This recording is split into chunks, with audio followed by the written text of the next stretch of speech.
Leviticus chapter 23, verse 15. And ye shall count unto you from the morrow after the Sabbath, from the day that ye brought the sheaf. Look, y'all can get something to eat, ring oil, you understand? Double tongue.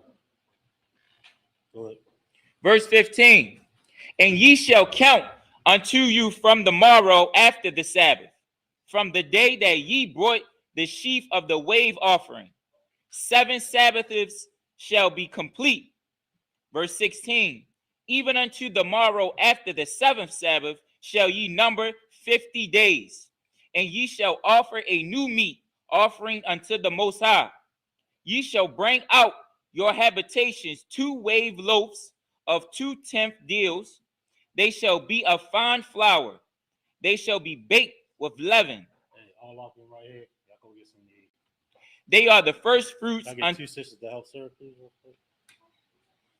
They are the first fruits unto the Most High. Verse 18.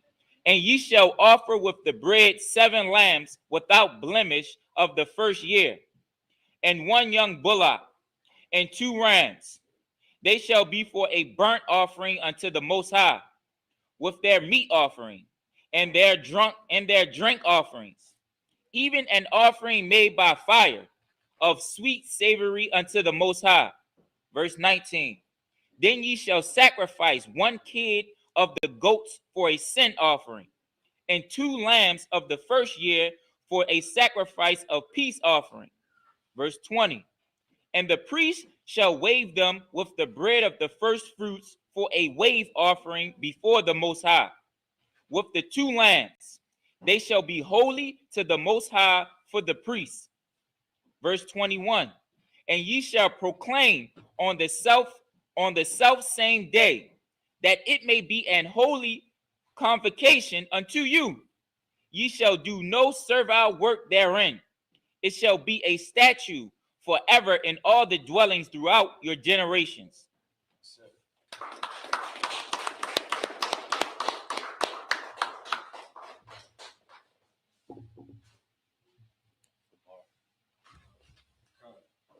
Amagi, Baraka, present thyself. This side.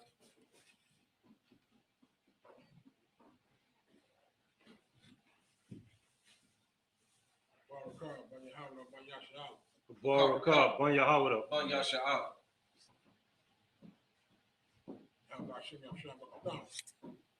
How about Shem Yahshua?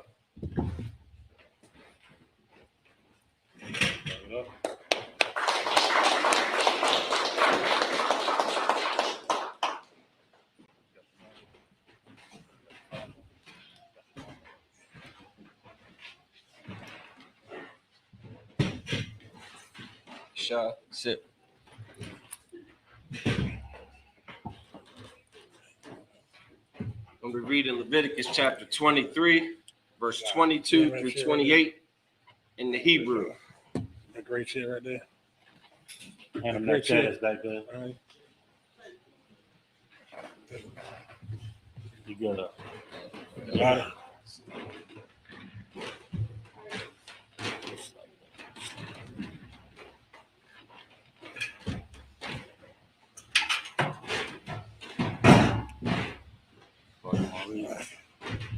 You want to read? I ain't got that one here right now. I do that anyway. Leviticus chapter 23, verse 22. 22, sir.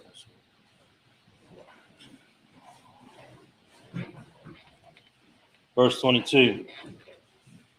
Wabakwatazar come. Wabakwatazar come. Kwatazar. Aratazar come. La'a. Dakala. Ba'a. Shadak.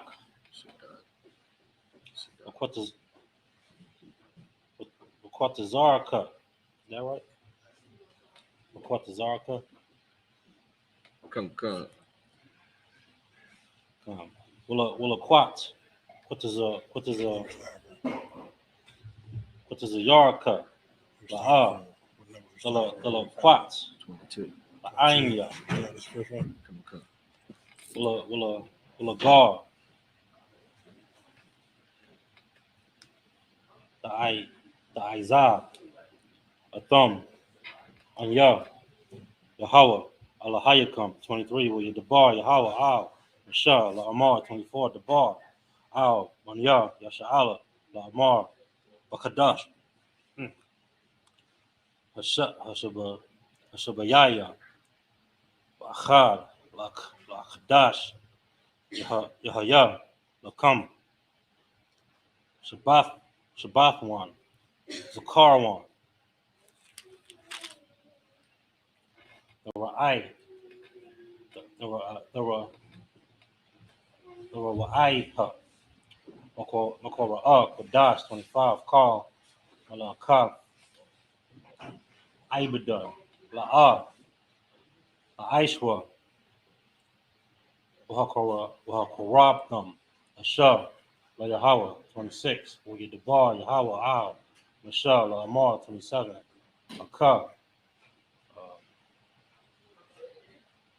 Ba'aishawar, Chadash, Ashabayaya, Hazar, Yawam, Akaparium, Hawa'ah, Amakora'ah, Kodash, Yahaya, Lakam, Wa'ina Yatham, Af, Lapashaf Yakam,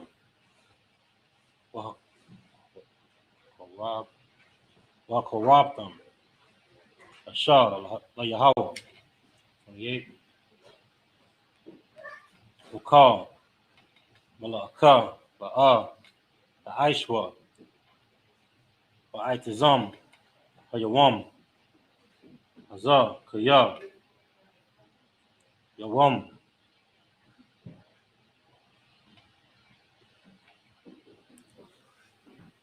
Kaparium, Hawa'ah, Lakapar, Alayakam, Lapania, Yahweh, Alahayakam. That's it. That's it.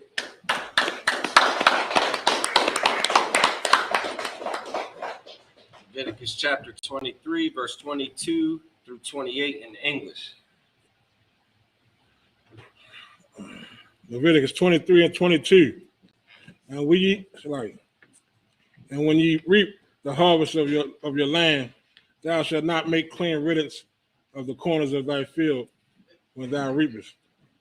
Neither shalt thou gather any gleaning of thy harvest.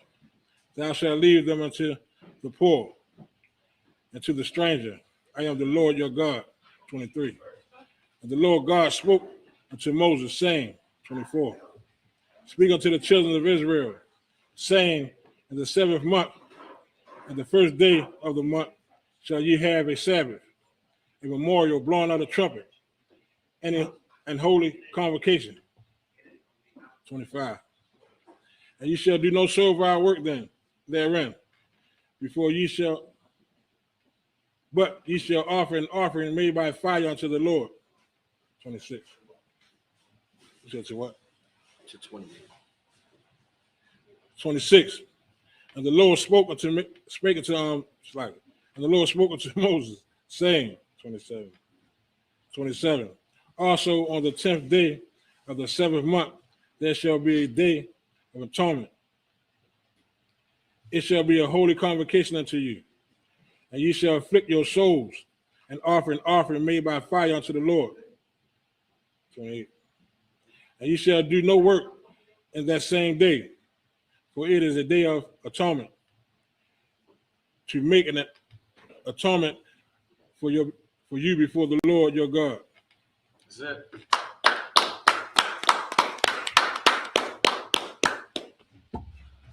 Imagine.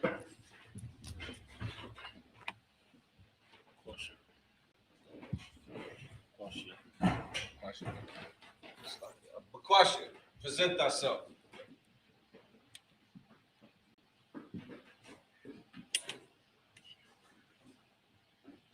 Kwasha Bon Yahweh Bon Yasha'ala. Kwasha, Bon Yahweh, Bon Yasha'ala. Yahweh Shem El Shabrakatham. Yahweh Shem Yahushua Barakatah.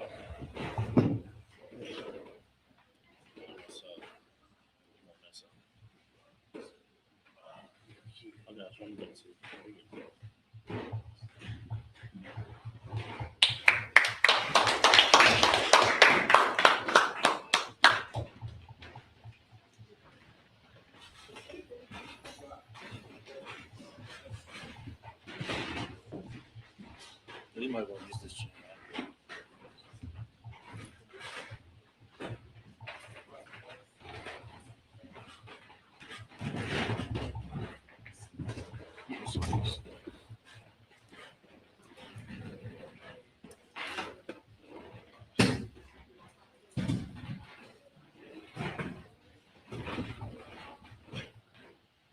Shah. I'm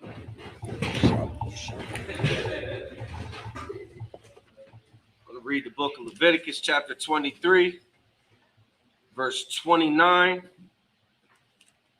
through 35 in the Hebrew.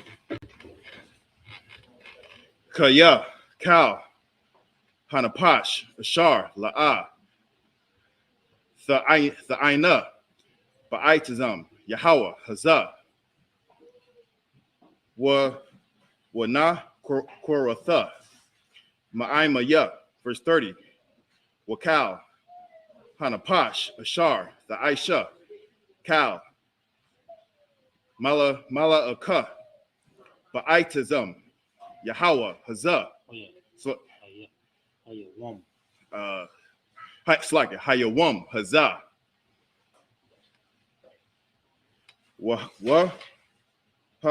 It's like it. Waha, Abadathaya, Adathia. Waha Abadathia. Waha Abadathia. Ath, Hanapash, Haha Wa'ah, Ma Korab, Ima. Verse 31. Kal, Mala'aka, La'ah, the Aishawa, the Aishwa, Chakwath, Iwalam, Ladarathia come, Bakal, Mashabathia come. Verse 32. Shabbathwan, Hawa'ah, Lakam, Wa'ain, Slakia, Wa'ai Nayathum, Wa'ain Yathum, Ath, Napashath Yakam, Batha Sha'ai, La Chadash, Ba'ai Rabah, Ma'ai Rabah, I Rob, Tha Shabbathwa, Okay, I got you. Shabbathakam, verse 33. Waya Dabar, Yahweh, Al, Masha, La'amar, verse 34. Dabar, Al, Banya, Yasha'ala, La'amar, Bachamasha, Bakamasha, Ishar, Yawam, Lachadash, Hashaba'aya, Hashab Ya'aya, Hazah, Chag, Hasakawath, Shaba'ith, Yum, La Yahweh, verse 35, Bayawam, Ha Ra'ashwan, Ma Kra'ah, Kodash, Kal, Mala Akath, Ibada, La'ah, the Aishawa. That's it.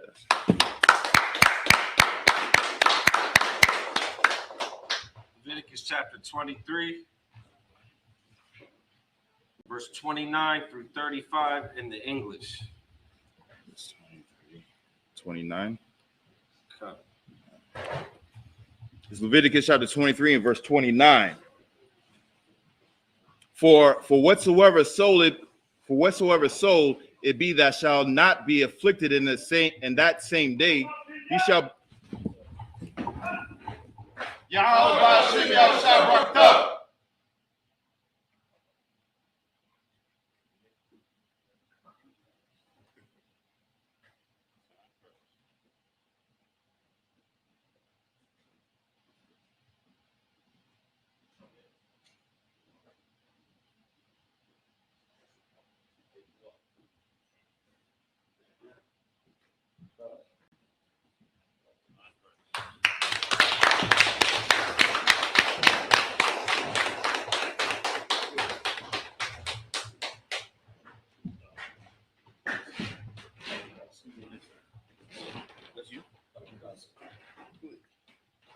What number are you using? I'm saying, did you go through the 7 already? Nah, so we're on verse 29. 29 to 35. So how many brothers you got left? 3 more. 3 more. Okay, I'll come back. After you do 2 more, I'll be right back. Okay, son.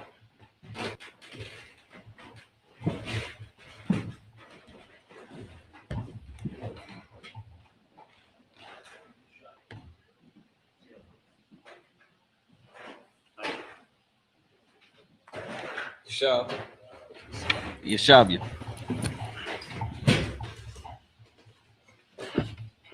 This is Leviticus chapter 23 and verse 29. For whatsoever soul it be that shall not be afflicted in that same day, he shall be cut off from among his people. And whatsoever soul it be that doeth any work in that same day, the same soul will I destroy among his people. Ye shall do no manner of work. It shall be a statute forever throughout your generations in all your dwellings. It shall be unto you a Sabbath of rest, and ye shall afflict your souls in the 9th day of the month of even, at even. From even unto even shall ye celebrate your Sabbath. Verse 33, and the Lord spake unto Moses, saying, speak unto the children of Israel, saying, the 15th day of this 7th month shall be the feast of tabernacles for 7 days unto the Lord. On the first day shall be an holy convocation. Ye shall do no servile work therein.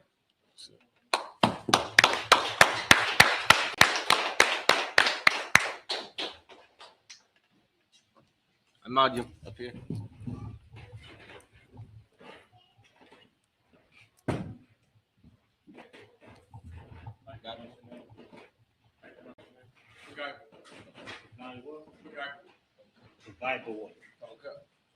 Pagaibawa, present thyself.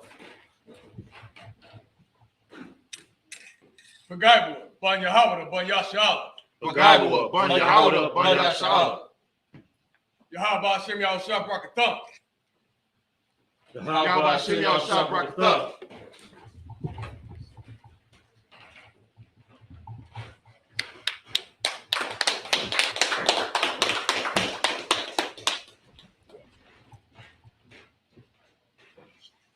Shabi.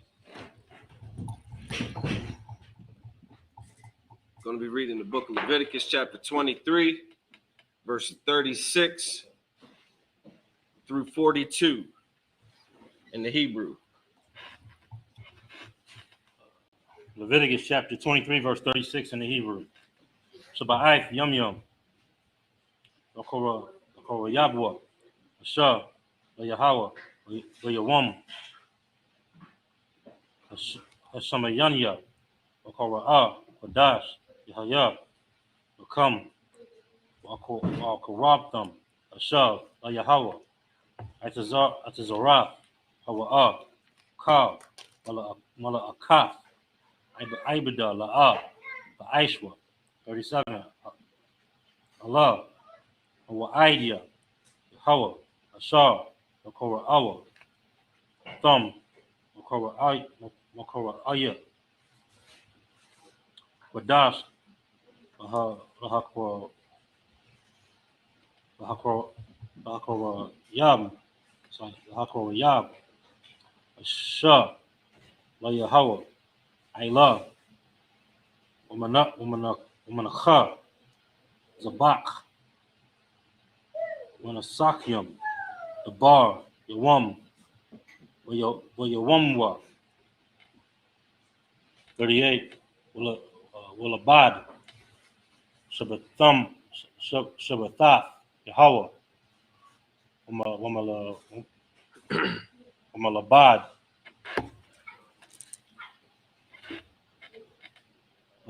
within a waf you come, Wamalabad, Kal, the dar you come,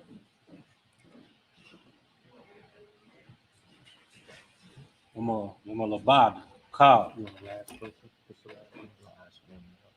the waf you come, Shaw, the Thunwa, the Yahweh. The Day of Atonement and the Feast of Tabernacles and this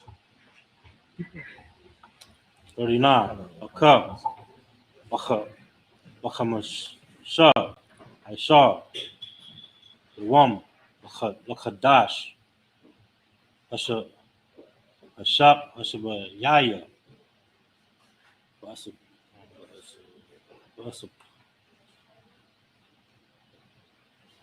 Sap come, the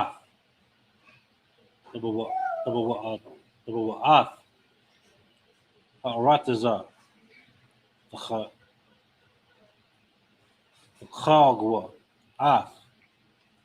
Khag, what was it, Kaga? What was it?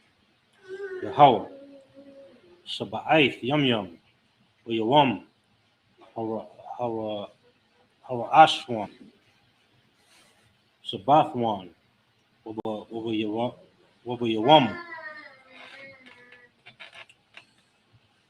Hashamayanya, Shabbathwan, 40.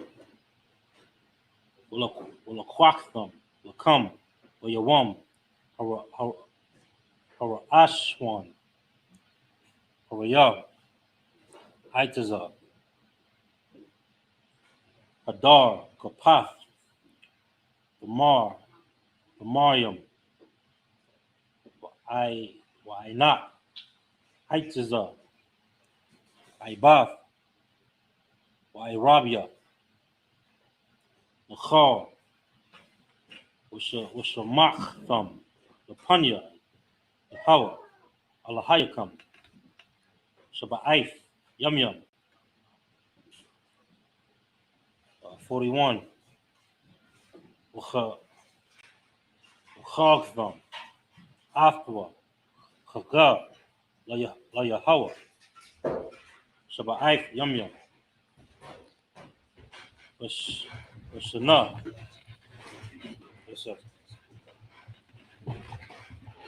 Shana,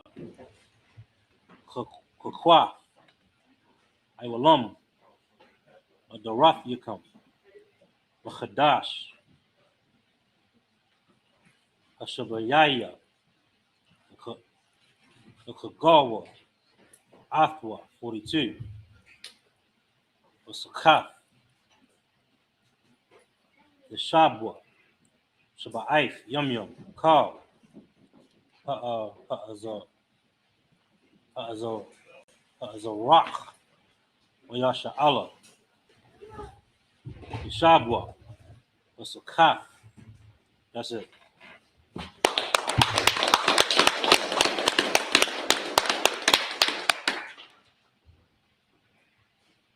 I was going to read it in English.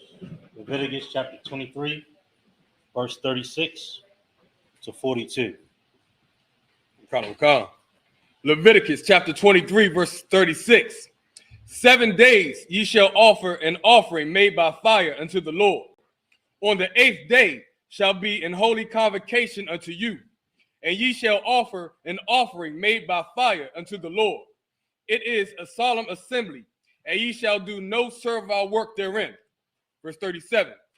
These are the feasts of the Lord, which ye shall proclaim to be holy convocations, to offer an offering made by fire unto the Lord, a burnt offering and a meat offering, a sacrifice and drink offerings, everything upon his day.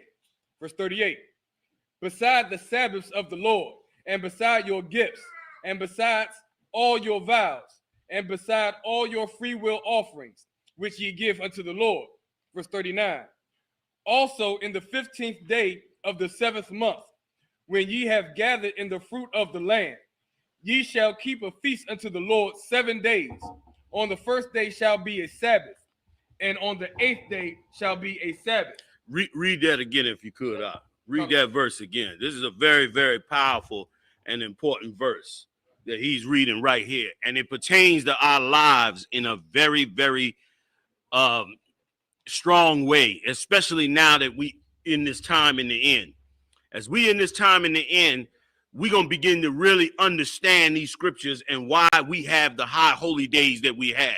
Read that again, Verse 39.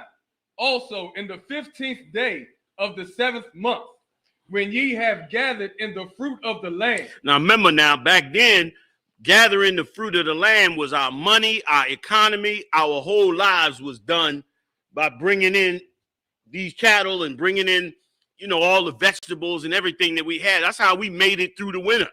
It was very, very important. It would be the same as your 401k today, same as your bank account, your investment accounts. It would be the same thing. That's what we were dealing with back then. That's why the high holy day was so important, because it was marking the end of the winter, end of the summer harvest and the beginning of us storing up and preparing ourselves to get through the fight. The Lord always set us up to survive. And we got these records to survive now against a far worse enemy than the weather. The enemy we fighting against now is the other nations that want to eat us alive. And you're going to see that in this scripture. I'm going to pull a scripture on this in a second. Go ahead. Finish the verse. Was that it? Finish that verse for me. Ye shall keep a feast unto the Lord 7 days. On the first day shall be a Sabbath, and on the 8th day shall be a Sabbath. Verse 40. And ye shall take you on the first day the boughs of goodly trees, branches of palm trees, and the boughs of thick trees, and willows of the brook. And ye shall rejoice before the Lord your God 7 days. Verse 41. And ye shall keep it a feast unto the Lord 7 days in the year. It shall be a statute forever in your generations. Ye shall celebrate it in the 7th month. Verse 42. Ye shall dwell in booths 7 days. All that are Israelites born shall dwell in booths. And back then we got out of our houses. We got away from all our modern stuff, all the stuff that made us wealthy and great, and we went back into them woods. And we cut that wood down and we built booths. Booths are like, you know, a small dwelling place. It's really where cattle you built booths for cattle to keep your cattle in. But we built those booths to live in, humbling ourselves before the Most High, bringing ourselves back to who we are.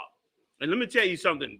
Big shout out to General Kobala Mob. General Kobala Mob, damn right, took us out in the woods. Took us out in the woods, man, and it was an amazing experience because we were able to get away from the city, get away from the madness, and just fall back and dwell on the Most High and on Christ, and to dwell on what our people lost and dwell on what was important. Our nation is important, man. Our brothers and sisters are important. And we were able to look at that. And we were able to also have a clear mind on what our problem was and what the heathens were doing to destroy us, man. And brother, we had some great revelations and things that we've already known.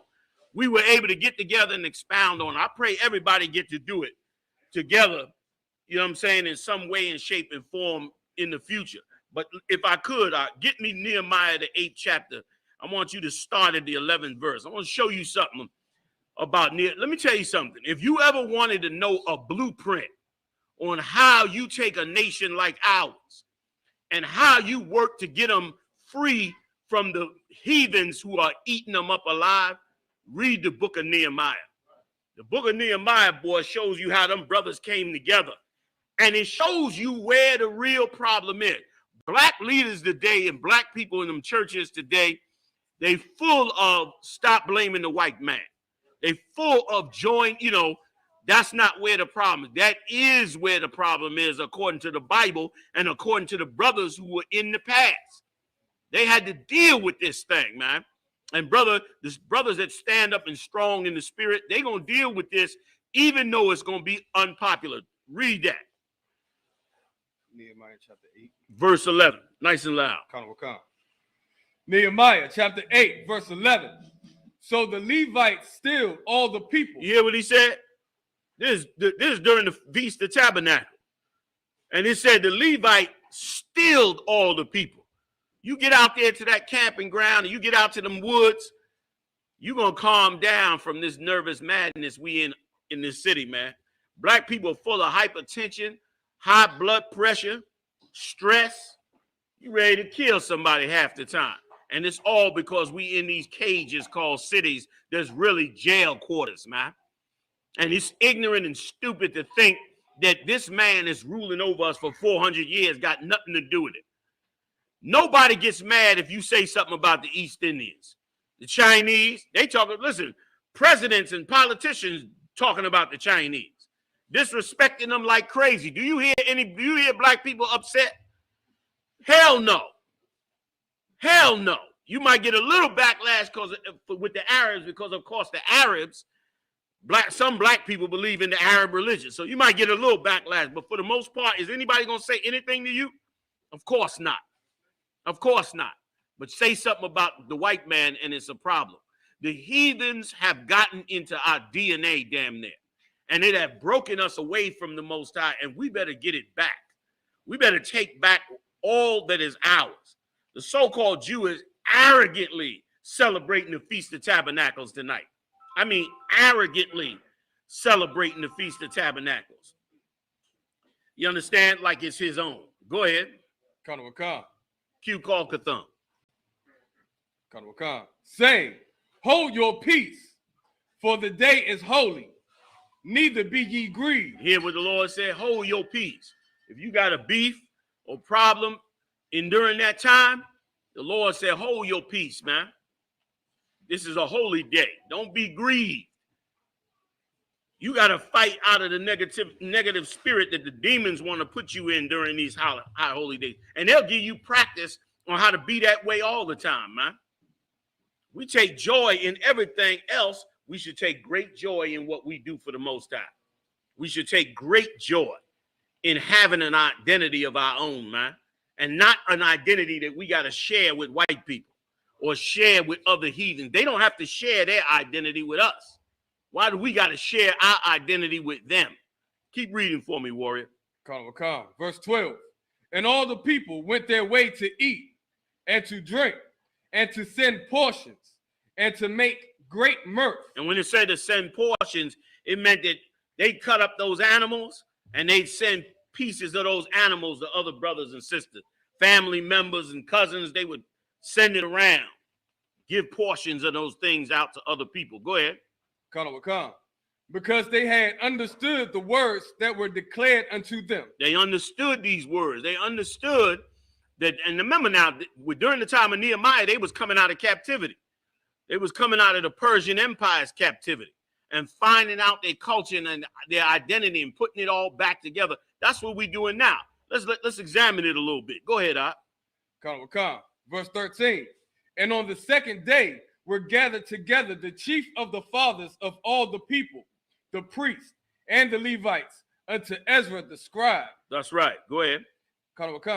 Even to understand the words of the law. Brother, they came together, man, to understand these records that we have. Because once again, why you think we battling on the street all the time? Because our nation does not understand these records. They think these records mean we supposed to love the white man, come together with him and be part with him. That's not what these records are for, man. These records are not for that. These records are for us to build our empire and our nation. Go ahead, Op. Verse 14. And they found written in the law which the Lord had commanded. And everybody able to eat, right? Ain't nobody being held back. Okay, thank you. Go ahead. And they found written in the law which the Lord had commanded by Moses, that the children of Israel should dwell in booths. That's what this high holy day is we in now, that we closing out. And it's amazing, man, how Nehemiah and them under the Persian Empire coming out of that captivity had to say to themselves, man, we had to go back and read the law and figure out what our high holy days were.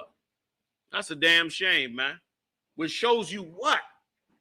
Like, let me see if somebody's thinking intelligently, man. What does that tell you about being in captivity? Anybody? That verse you just read there, what does it tell you about being in captivity? Show me your intelligence. Go ahead, Doc. Take a shot at it. Nobody? Go ahead, Doc. True, but something else. That's a good point, but something else. Go ahead, Doc. Being in captivity, it takes our culture away from us. That is so important, man. To think that you're going to be underneath another nation and they not taking away your identity is dumb. To think that you're going to be under another nation and we ignorant for saying separate from these nations. Get away from them. That we the ignorant ones. Stop blaming the white man. You brothers is blaming the white man on the corner all the time. They think we the ignorant ones. When we reading right here in Nehemiah that they came out of the captivity out and did not know what the hell was going on with their own identity, their own laws, their own rules of life. They didn't know what was going on. So when you go in captivity under another nation, you think you just got your culture and your identity? Please. We killed 20 million babies in the abortion clinic since Roe versus Wade. 20 million blacks and Latino babies in the abortion clinic. You telling me we understand our culture, our identity, who we are? Damn that, man. You ain't fooling me with that. You ain't fooling me with that. We are always battling these other nations. As long as you living under them, you are battling them other nations. It ain't going to be no day of love and peace because they going to eat you alive and you going to come out of captivity like we coming out now and you never going to know who the hell you are. You'll never know who you were and what your culture was. He's reading it right now. Go ahead, Doc. In the feast of the 7th month, verse 15, and that they should publish and proclaim in all their cities and in Jerusalem, saying, go forth unto the mount and fetch olive branches and pine branches and myrtle branches and palm branches and branches of thick trees to make booths, as it is written. You see that? He told them, man, go on out there, man. Grab the woods. Make booths, man. Let me tell you something.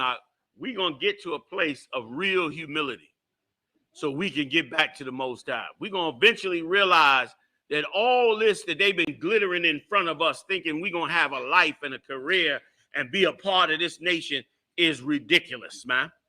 When the Most High wants us back, we his babies, man. He wants his babies back. Keep going, Give me a little bit more. Verse 16.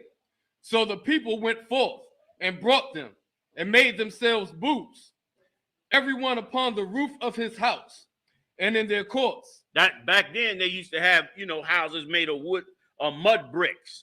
And so on top of the mud bricks, they would get the wood and build like a little cabin on top. Or in other places wood. And listen, this is how beautiful it was when we went back to it. Finish reading where they built them at. It said on the roof of the house. Go ahead. And in their courts. And in their courts, meaning buildings that had like a court. Or if you have a house, you got what they call it a front yard or a backyard. We built booths in the front and backyard. You see the so-called Jew do it now. If you go through his neighborhood right now tonight, you'll see the white Jews, the so-called Jews, with little booths, even though they're using tarps. But you see them with them little booths in the front of their yard. That's where they got it from. Stealing our culture. We're supposed to be the ones with that identity. You understand? And let me tell you something. I'm going to show you how mad Nehemiah and them was. You wonder why we act the way what y'all angry at. What y'all blaming the white man for? Nehemiah and them was angry as hell. You're going to see in what I'm going to bring out tonight, they was mad as hell. And we should be mad as hell. The Lord said, I shall provoke thee with they that are not a God. These people ain't the Lord's chosen people, sitting up there dwelling in booths, our identity, claiming it to be ours. And mad if we say we speak it. Kanye West came out and said he going to DEFCON 3, but he can't really because he's a Jew. And what? What do they do? Cancel the hell out of him. That was probably part of his little plot. He probably buying social media or something, some scheme. But they still acted on it, didn't they? They shut him down immediately, and not just him, right or wrong. Did they not shut down, what's his name? Nick Cannon? Don't tell me if everybody got free speech, you could do what you want to do. That's BS, man. Your spirit is under attack. The demons don't want you to ever get your identity back. Why do you think so much going wrong in black people's lives, Latino people's lives? Can't get nothing done. Can't get things straightened out. Because every demon in hell, man, is working against what you need to be working in. That's why, man, it was beautiful for us to get with General Q and get out there, man. We was going over scriptures, man, talking about our real struggle, man, and what is really happening and what we should be doing to go forward. And it was beautiful, man. It was beautiful. You know what I mean? We ain't had to talk to an Edomite. We ain't had to talk to no heathen. I ain't see an Arab nowhere. Nothing but trees, woods, and squirrels. And a few of them spiders I had to kill because they was running up on me. I went out there and tried to use the men's room. A spider came in there about this big. Now, I ain't a woodsman. So I'm like, oh, snap. What I'm going to do? I said to myself, well, sure. I'm going to just have to handle him like I would if I'm in the hood. I said, look, Mr. Spider, if you keep on going by, you don't mess with me, I ain't gonna mess with you. You know how we deal with it in the hood? There was only one problem. That big ass spider turned. I had to go get on him. I said, look, man, I don't want no beef with you, man. I'm trying to tell you, go ahead. Do what you gotta do. But that long-legged beast started coming my way, man. I ain't had no choice, man. I had to put him down. You know? Had to put him down. Hood rules, yeah, man, in the woods. But it was beautiful, man. There's a place for selfishness. Don't be selfish with your brother, but be selfish over your nation. Your nation deserves for you to be selfish over it. Because this so-called Jew, he ain't trying to give it back. He got the records. Go find me a white Jew on any archaeology in Egypt anywhere. You will never find a piece of archaeology with white people as slaves in Egypt. So don't tell me that they were slaves and it's their identity and they know it. But are they giving it back to us? Please. Please. They'll argue you to the death about it. They love to complain like you coming up against them and you coming up against them being a Jew. Go ask the Palestinians if they fair. Go ask them if they fair. Give me some more, brother. And in the courts of the house of God, and in the street of the water gate. In the courts of the house of the Lord. So even where the temple and stuff was, in the courts, they had people was setting up booths out there. Okay? And in the streets of the gate of Ephraim. They would set up the booth right out there in the streets. It was beautiful, man. The whole nation was out and got away from all their worldly mindset. Got away from their wealth. Got away from everything and decided, you know what? I'm going to get up in here, man, humble myself before the Most High. Tell them where you at. Nehemiah chapter 8, verse 16. Going to 17. Go ahead. Verse 17. And all the congregation of them that were come again out of the captivity made booths. You see that? All the congregation that come up out of that captivity, man. The book of Nehemiah is a blueprint on how to come up out of captivity. Let me tell you something. The whole Bible is about us getting out of captivity under these heathens, man. And because of dumb, stupid preachers, we have never learned the things we needed to learn to become a strong and vibrant people, man. We never got what we supposed to get. How you gonna become a strong and vibrant people when it comes your time to serve God, you singing and dancing? Even the white man who pretend like he's a righteous, innocent man, he talk about his days as a crusader. He talk about his days as a conqueror and what he killed and what he conquered, man. That British Empire, when that old broad dropped dead, man, did you see how much they ruled, how much empires they ruled? British Empire ruled every dark nation. Damn near every dark nation on the earth was ruled by the British Empire, right or wrong. And they act like it wasn't no problem. When they had that rock, y'all saw where they had that rock underneath that chair? You know what that rock meant, right? They called it the rock of destiny and tried to claim that it was a rock that Jacob used that's set up as a pillar. In other words, we sitting on the throne of Jacob. And hell, you couldn't tell them different with all the empires they was ruling. You couldn't hardly tell them anything. Like, they not playing with how they serve God. We in there with a tambourine, singing, dancing, playing instruments. They ruling their empire, and dare you come and try to get part of their empire. That's what the Lord brought us into these booths for, man. To put that back in our spirit, man, and make us whole again. Give me a little bit more. Come. And sat under the booths, for since the days of Joshua, the son of Nun, unto that day had not the children of Israel done so. You hear that? So for that long period of time, the children of Israel had not done so. The children of Israel had not sat there and learned their knowledge and who they were. Same thing in America for 400 years, since the days of Kunta Kinte, if you will.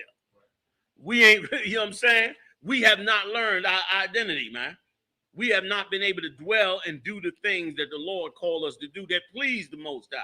But them days coming back, and we ain't sharing them with nobody. And you better understand, every heathen does not want you to be who you really are, man. Like, you ignorant if you believe that it got nothing to do with the heathen. And let me tell you something else too. People that think like that, their money is really, their God is really money. Like, if your God is just money, then it's easy for you to dismiss anything else until that money get taken, which is surely coming around the corner. This empire gonna fall, man. They 2 seconds from a nuclear war.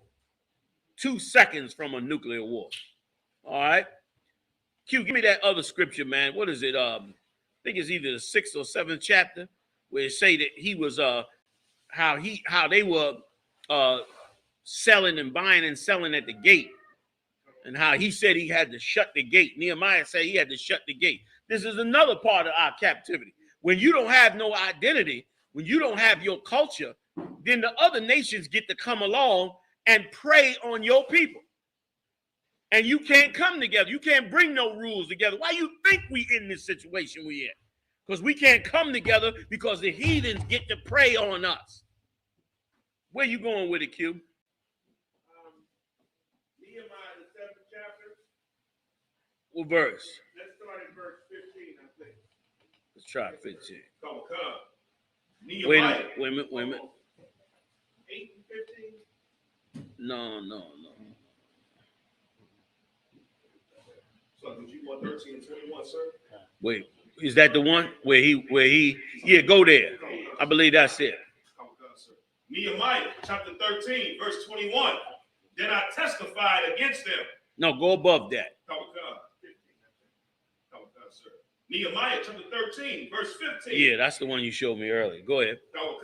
In those days saw I in Judah some treading wine presses on the Sabbath. He saw them now. Everybody, when you're an Israelite and you learn the truth about yourself, you realize that you got to keep the Sabbath service. So everybody was trying to keep the Sabbath service, but this one crew was out there treading wine on the Sabbath service. Now, Nehemiah is trying to reestablish our laws. Why? Because he know these are the laws that was given to us by the Lord when we came out of captivity. What is he trying to do? He's trying to gain favor with the Most High by us doing the laws, statutes, and commandments all over again. That's what he's trying to do. Go ahead. And bringing in sheaves and lading asses, as also wine. Right. They were working in commerce. They're making wine, transporting food and vegetables and different things, putting them on the mules. Go ahead. Grapes and figs and all manner of birds. Right. They selling everything. Go ahead. Which they brought into Jerusalem on the Sabbath day. So they brought it into the city to sell it on the Sabbath day. Remember, all this is going on while Nehemiah is trying to get us to carry out the Feast of Tabernacles. And that's what's going on out here right now, right or wrong. Go ahead, Ak. And I testified against them in the day wherein they sold victuals. There dwelt men of Tyre also therein. Read that again. There dwelt men of Tyre also therein. The Arabs are a bunch of damn trinket salesmen. You ever go to an Arab country, brother, as a tourist, put extra buttons on your goddamn pockets. Because you get off the damn plane, brother, them Arabs gonna try to sell you the air you breathing as you get off the damn plane and everything else. They are some trinket salespeople. And that's what they were doing to us, man.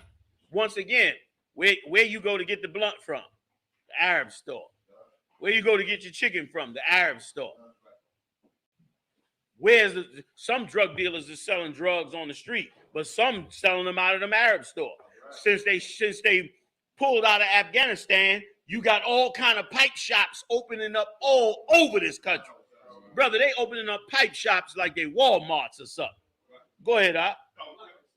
I remember when I first moved to Woodbridge from out the projects in PG, and in the gas station, those Arab smoke shops, they selling crack pipes, freebase bowls. I mean, like all sizes. You see what I'm saying? Like they got a whole commerce going.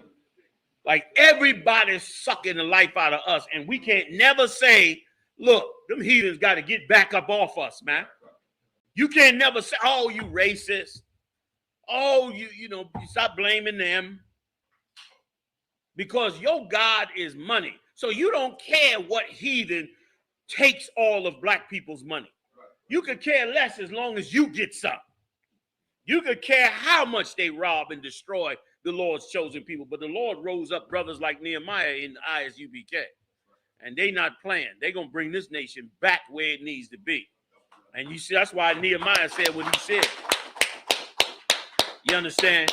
Men of God, brother, men of God stand up to evil. Read that part where he say, I contended with him. What did he say? Then I contended with the nobles. Meaning he stepped to them nobles. Right. What the hell y'all doing? Why you like we do to the churches? Right. We step to them churches, man. We step to the mosques. Right. We step to them other religions and those black leaders, the black caucus and all of that. Why do you think we step to them? Because they sitting up there part of the hustle. I guarantee you, brother, listen to me good. They got a wave of Africanism coming into the black community like you ain't never seen before. I mean, me and the brothers tested it. We went to every black radio station. And every black radio station within a minute or two threw an African song on. And they coming back with the next Wakanda movie. There's a wave that they pushing of this Africanism. Now, here's the $1 million question. Do black leaders in Washington know that this is going on? You damn right they know this is going on. They done been told by the slave master, look, we trying to bring Africa in before the Chinese get Africa. Right. So we need Africa to be promoted and pushed among the people. Right. And so when you go to them black politicians and say, yo, man, why is you allowing all these Africans and other nations to come in here and set up their businesses and shop? Oh, brother, you a racist. But yeah, we've been here 400 years. They've been here 2 years. What's going on? Brother, you got to work hard like they do. You got to blah, blah, blah, blah, all that crap when none of that is true. Right. The politicians ain't telling you how they funding these heathens because this slave master needs to win over Africa. So guess who got to sacrifice? You and I. Right. Nehemiah wasn't that type of brother. He wasn't that type of brother. He stepped to them. He contended with them. That's why we on these corners contending with them. That's why we hold that this feast that we holding tonight. This is why this feast is sacred. Because this is a feast that you can't bring an Arab to. You can't bring Ishmael up into this feast.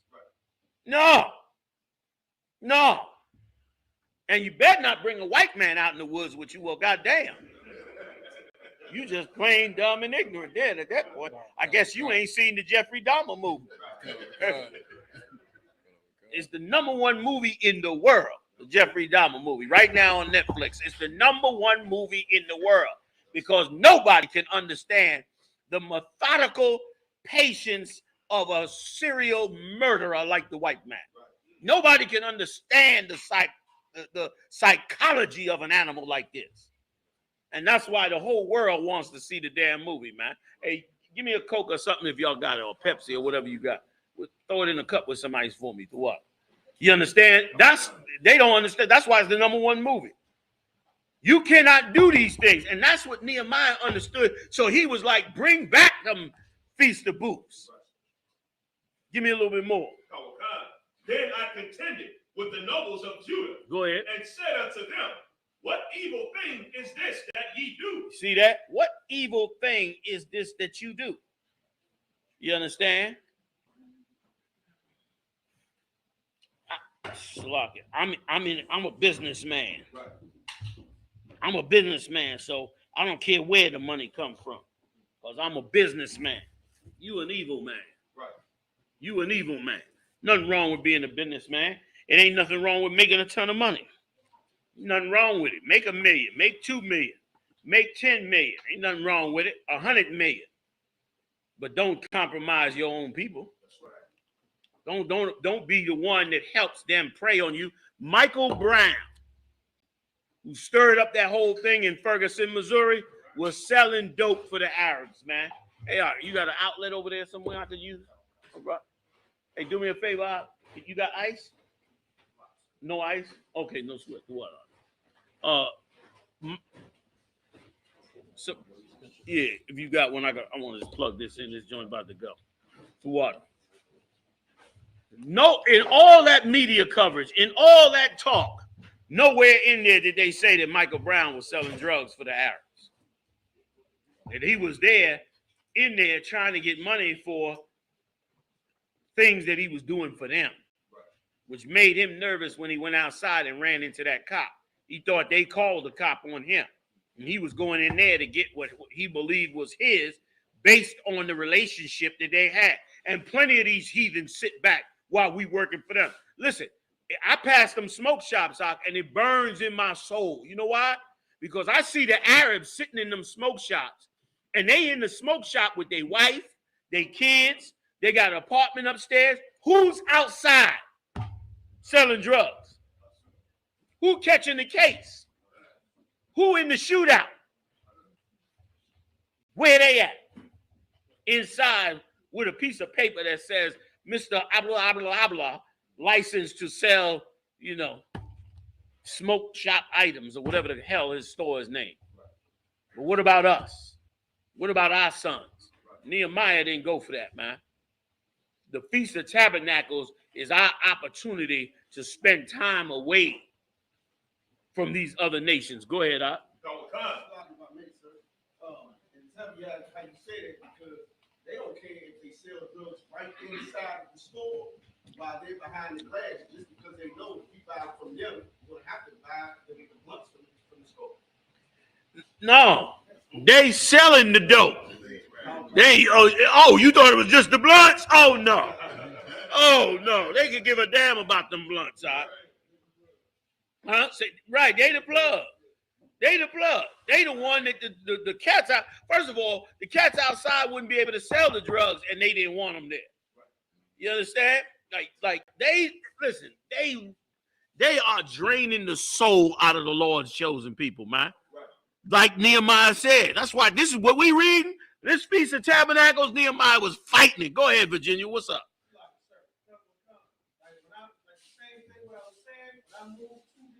Yep. Yep. That all the people that we hung out with that we thought were black.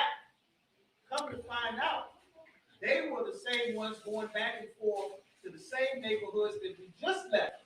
And they were in the suburbs with 2 and 3 houses and townhouses, and they weren't black at all. And they sold all the drugs. See that? Everything. Pills, weed, ecstasy, everything. You see that?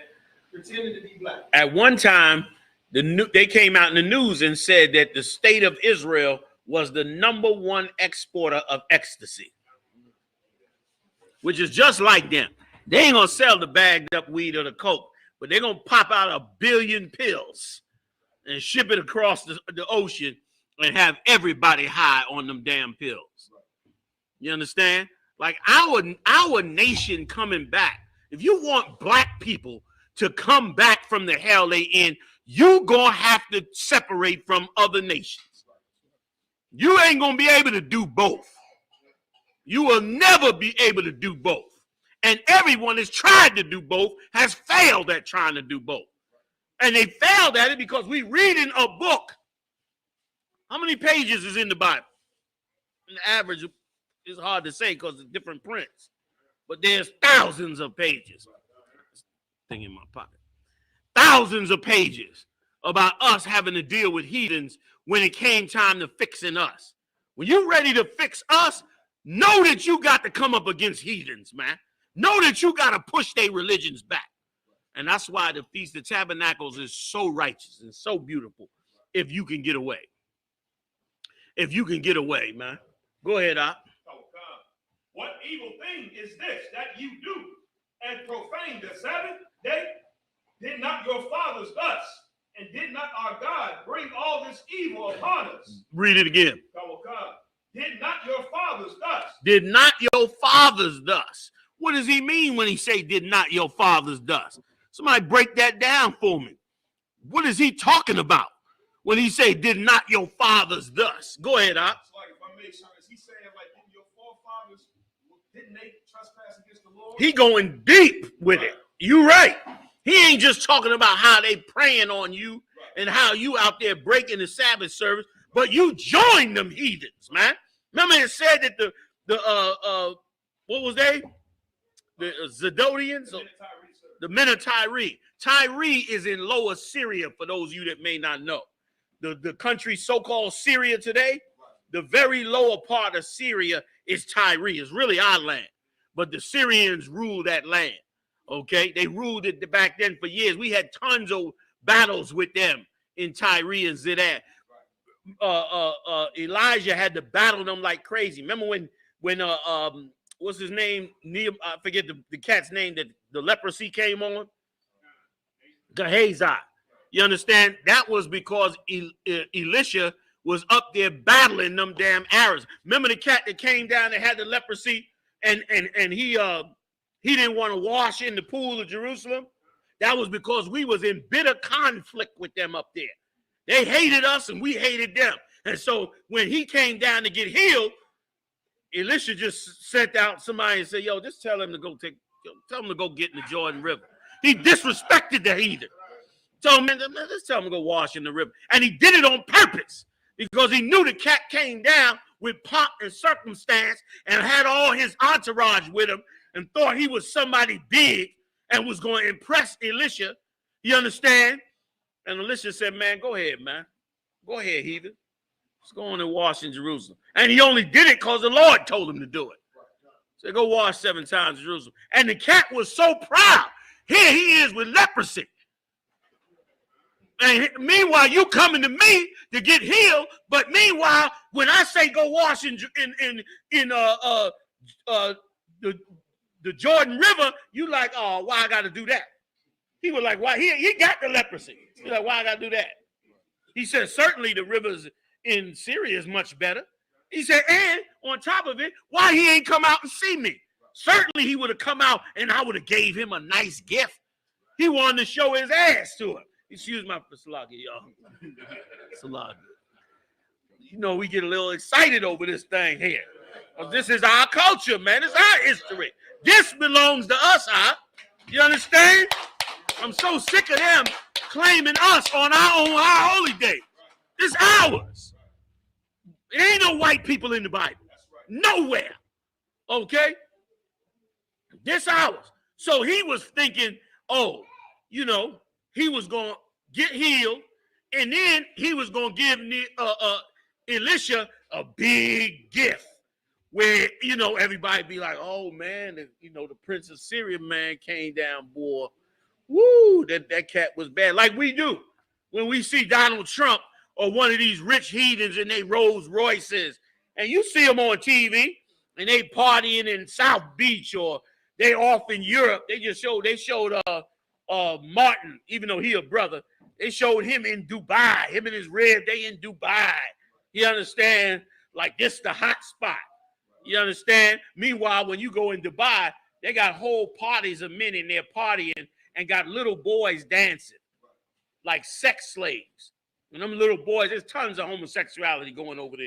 Child molestation and all that. But they'll act like, you know, the heathen, being among the heathen is so great. It's so wonderful. Please, man. Please, damn that. Go ahead, Up. Yes. Yes, exactly. He thought he was going to roll out everything wonderful and be all, you know, be the big spotlight. He said, man, later for him. And then he left. He was so proud he left. He was heading back. And his servant looked at him like, yo, man. He was like, yo, listen, man. If he had told you to give, you know, a whole bunch of sheep or this and that, you'd have gave it to him. He said, just go wash in the Jordan. Why wouldn't you just do it? And he had to think about it to himself like, damn, he could have asked me anything he wanted and I'd have had to give it up because I wanted to be healed. But I was so damn proud that the fact that he just told me go wash in the River Jordan, I was so proud I wouldn't even go. He realized it when his servant came and told him. And then he went back because it was the Lord humbling him. Why? Why was the Lord humbling? Because we've been fighting with them Syrians in the top of our nation. And the Lord sends the prophets don't side with the heathens. They don't do that. They always coming up against the heathen. Elisha didn't even want to heal him. The Lord told him to go do it. So he went ahead and did it. But when he went and did it, he disrespected him. He let him know, I don't give a damn how powerful you are. I don't give a damn how much wealth you are. What the hell do I care? You understand? You coming up against my nation. Damn you, man. Go wash in the river. Get the hell up out of here, man. Meanwhile, this cat rich and powerful and all that. And a lot of our people, we starstruck with these heathens, man. You see these heathens in their power and their authority, and you act like they somebody special. The Lord look at the filth. He said, what he said? That the whole of them, paraphrasing, are as a drop in a bucket, right or wrong. So what the hell and listen, and if you building a nation, damn it, you can't build a nation and you love the oppressor. Explain that to me. How you gonna build a nation and you love the people that's oppressing you? You impressed by them. You think that they special. You think that their money and their wealth makes them better than you, but meanwhile, you gonna fix your nation? Nigga, please. You jockeying for a seat to be the best slave you could be. Not these prophets, though. These prophets ain't get down like that. Nehemiah ain't get down like that. Elisha didn't get down like that.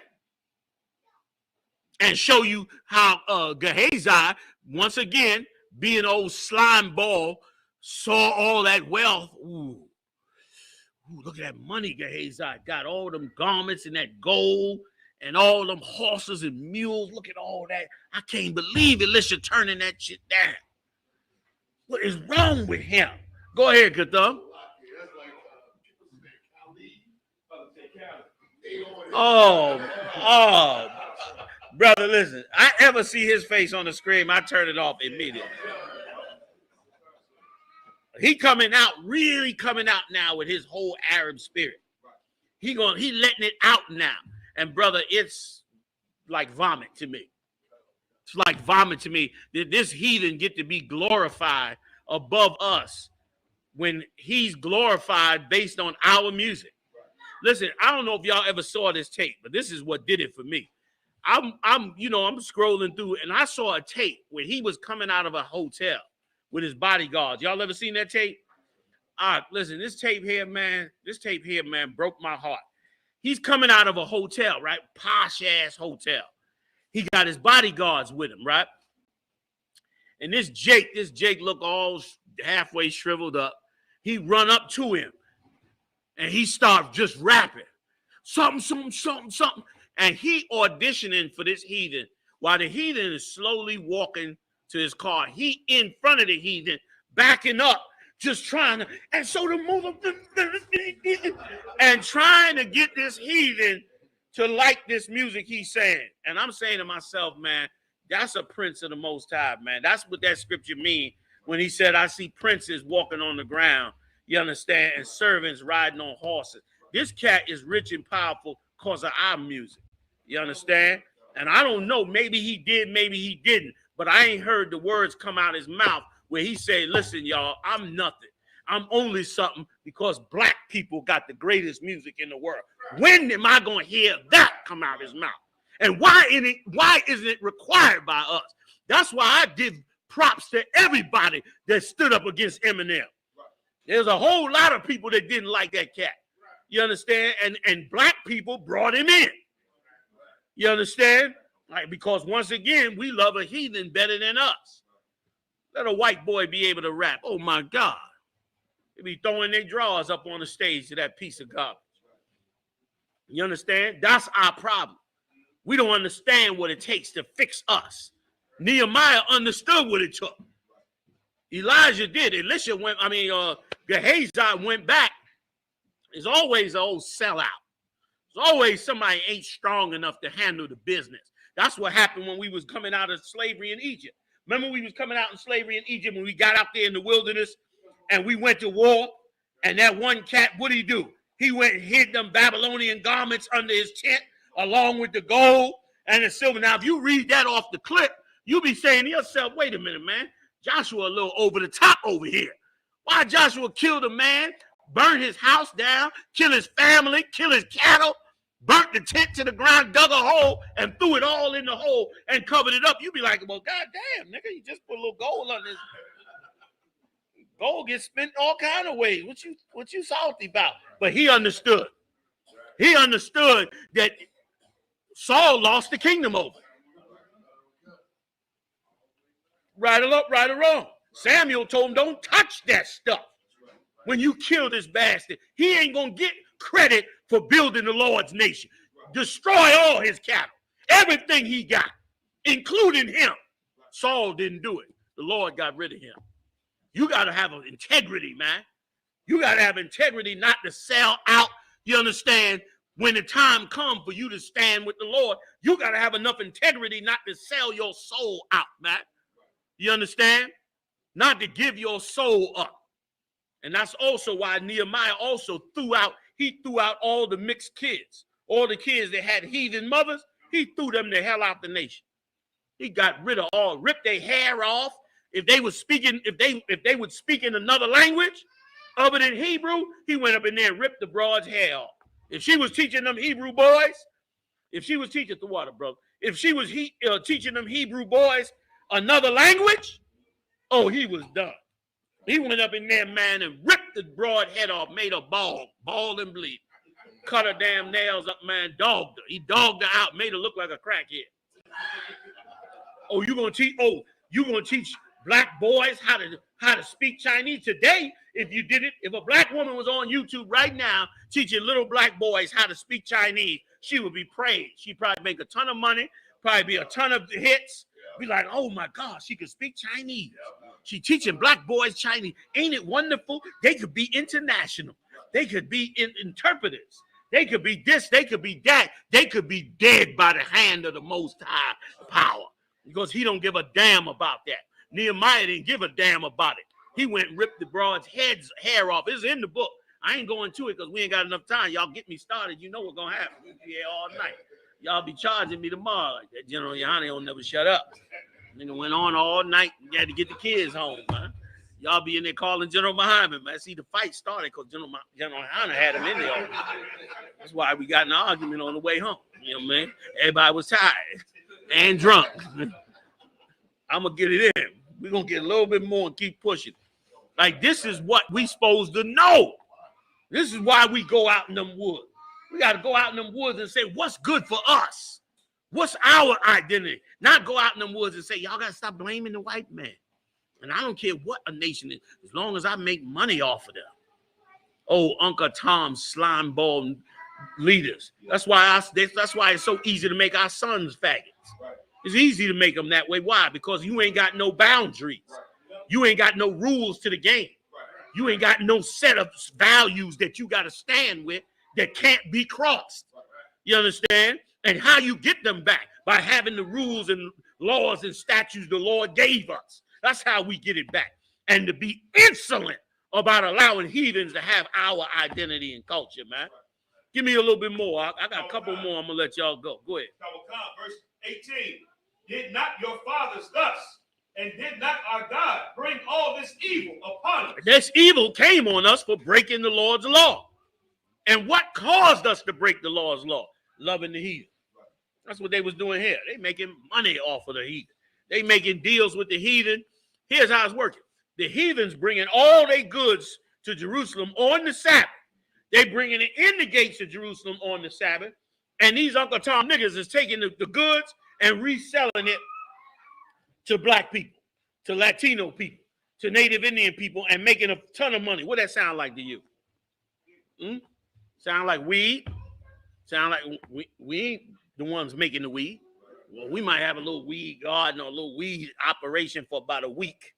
So the neighbors all smell it and get you locked the hell up. But you ain't got no weed to smoke out all of the black community, the whole goddamn community. And Baltimore, oh my God.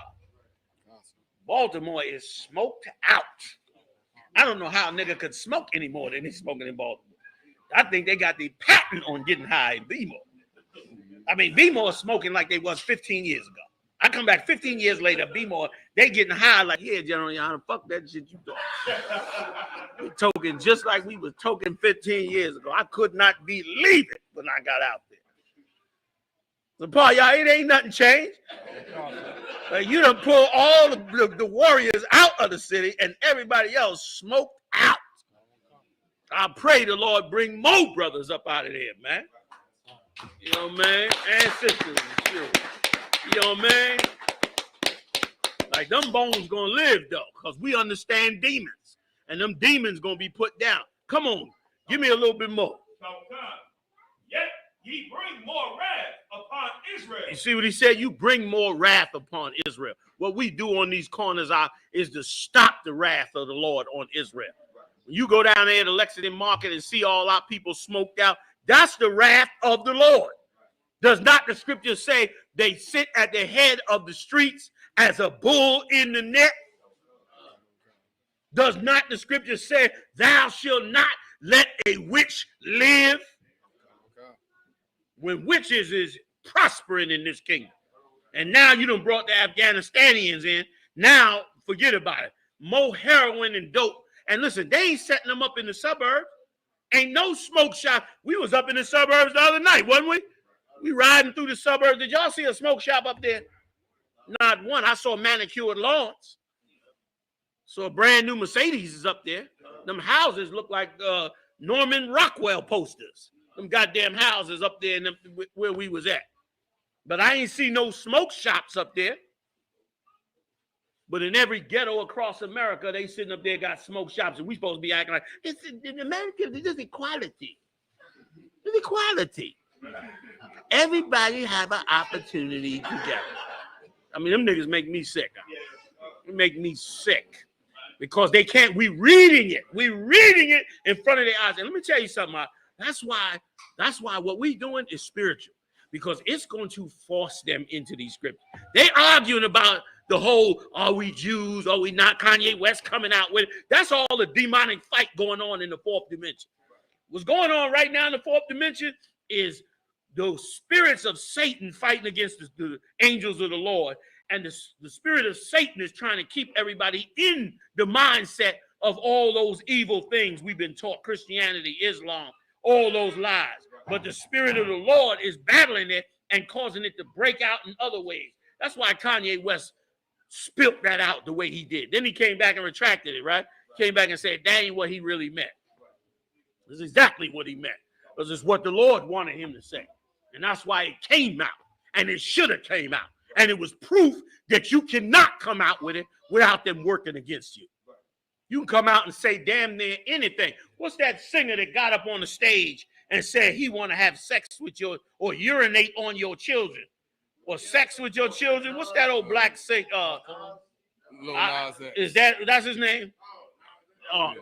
Right, a horrible human being. Got up on stage before the world and said he wanted to have sex with your children. Give me the quote right. Get me the right. What was it? He said something like he wanted to have sex with your children or urinate on your children. It was some old horrible, horrible thing that he said. And guess what? Not an ounce of backlash. Nothing. Nothing. Not a reprimand, not a canceled show. Nothing. Nothing. Kanye West say he a Jew. Shut him down on all social media. Nick Cannon say he's a Jew. Shut him down on all social media. Brother, our identity is the most precious thing we could hold on to. Our culture is precious. Nehemiah knew it, and when we came out of that Persian Empire, he fought like hell. You go back and read this chapter, that Feast of Tabernacles, he fought like hell to make sure we had our culture, man. And I'm going to fight like hell, too. I ain't never compromising, brother. You can forget that. If I was going to compromise, it happened years ago. I don't give a damn. I ain't never compromised. Listen, and the Lord going to prove us outright. Them heathens ain't going to outlast the children of Israel, man. Ain't no way they're going to be able to do that. You got the quote? Who got it? Go ahead, Doc. It's like Lil Nas X said, F your kid. Damn. On stage. Go ahead. Give me more. Kawakana said, sir, he says, meanwhile, fellow allegedly gay rapper Kid Cudi recently penned a tribute to Nas X for being unapologetically gay. So F your kids means to be unapologetically gay. Now you know why the Lord said to put them to death. And not now. Don't nobody go do it. But in that day, we're going to, just like Nehemiah did, we're going to clean this nation up. All right? We're going to clean this nation up. And it's going to be beautiful, man. Like our people are going to be, you think we amazing now. And we damn amazing right now. We're pretty damn amazing as a people. But could you imagine in our righteousness and power without Esau over us? We're going to be something to behold before the Lord. You know what I mean? Let me tell you something. In the future, we're going to be so wise, so right with the Lord, so serious about our beliefs that they not even going to be able to, they ain't going to know how to even approach us as a people. Like you see how them wealthy, rich white people are, people don't even approach them because they think they're so powerful and wise and intelligent. It's going to be 10 times more when it comes to us. They ain't even going to want to approach you, man. The Lord said he's going to make the daughters of Zion like palaces. You know what that means? You ever see a palace, a real palace in person? A real palace in person, brother, is something to behold. Wait till we all go over to England, brother. Wait a minute. Of course you've seen a palace before. Haven't you, I'm talking to the brother behind you. No, that's not a palace. That's not a palace. I mean, they got a few palaces in the States, but wait till we go overseas. You're going to see some palaces, brother, from 10 miles out and be like, oh, my God, the hell is that? Well, that's how he's going to make us look. Because we're going to take everything from these heathens they took from us. We're going to take every bit of it back. Let's go. What verse you at? Verse 17, it's like verse 18, sir. Go ahead. Yet ye bring more wrath upon Israel by profaning the Sabbath. Go ahead. And it came to pass that when the gates of Jerusalem began to be dark before the Sabbath, I commanded that the gates should be shut. You hear what he did? Do you want to serve the Lord and deliver the children of Israel? You're going to shut down niggas' businesses. You're going to shut down Black and Latino people's businesses that are against the Lord. The crab shack got to go. The lobster fest is over. The pork rinds is on hold forever. You're going to shut down their businesses. Like that, black people, you playing with being successful as a people. What we got to do for black people? Well, we got to invest in businesses and get cryptocurrency and get this and that and do all this. Please, please. You ain't going to do nothing but lie to yourself until the landlord knock on the door and say you 3 months behind in the rent. That's what you're going to do. Because you didn't do what the Lord said to do. You know what I mean? He did it. Go ahead. And charged that they should not be open till after the Sabbath. Man, that was a hell of a decree. All those black people and Latino people who was making money in that gate lost their money. Businesses shut down. Commerce and trade got destroyed. Go ahead. And some of my servants set I at the gates, that there should no burden be brought in on the Sabbath day. You want to fix black people? Go get an army. You need an army. Go ahead, Q. They try to charge us, the fake ones try to charge us for doing good on the Sabbath. You understand? We out teaching, hey, like we ain't supposed to get out of bed and do nothing. Meanwhile, the general population is out selling, buying and selling, but they ain't telling them that they need to come in here and do this work. Exactly. You know Right? They could care less about that, but they want you to get the hell up off that corner. You messing up all the business. Nehemiah had an army. He said he took them soldiers down there and said, man, shut the goddamn gate. Shut it before the sun go down. And put a watch on that gate. Make sure that no heathen. Read it. He's going to tell it to you himself. Verse 20. So the merchants and sellers of all kinds were of where lodged without Jerusalem once or twice. They was mad as hell.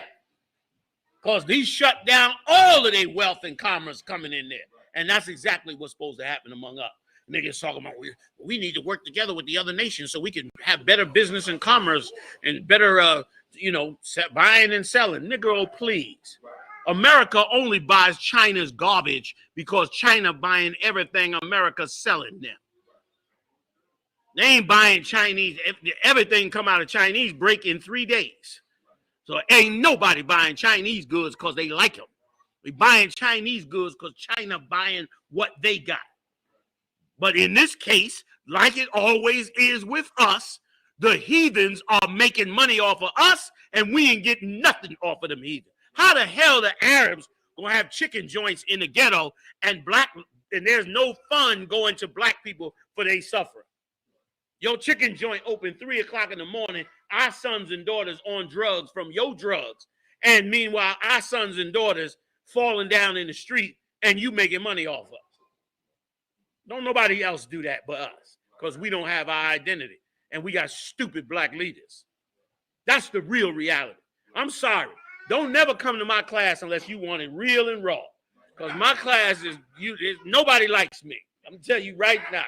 Nobody likes me. Nobody likes my class. Don't nobody like me. They want me to be nicer. This is me nicer. Don't let me get mean on it. This is the nice side. Damn that. You know what I mean? Like the truth is, we got to strengthen us and not them. Give me some more, a little bit more. Verse 21. Then I testified against them and said unto them, why lodge ye about the wall? If ye do so again, I will lay hands on you. You hear that? Nehemiah was a badass dude. Go ahead, Q. And when you think about the Christian church and when they say they want to testify, you understand, they want to testify about God, gaining this godliness. You understand how they got something from the white man. You understand? Praise Jesus, hallelujah, all of that. Meanwhile, you understand?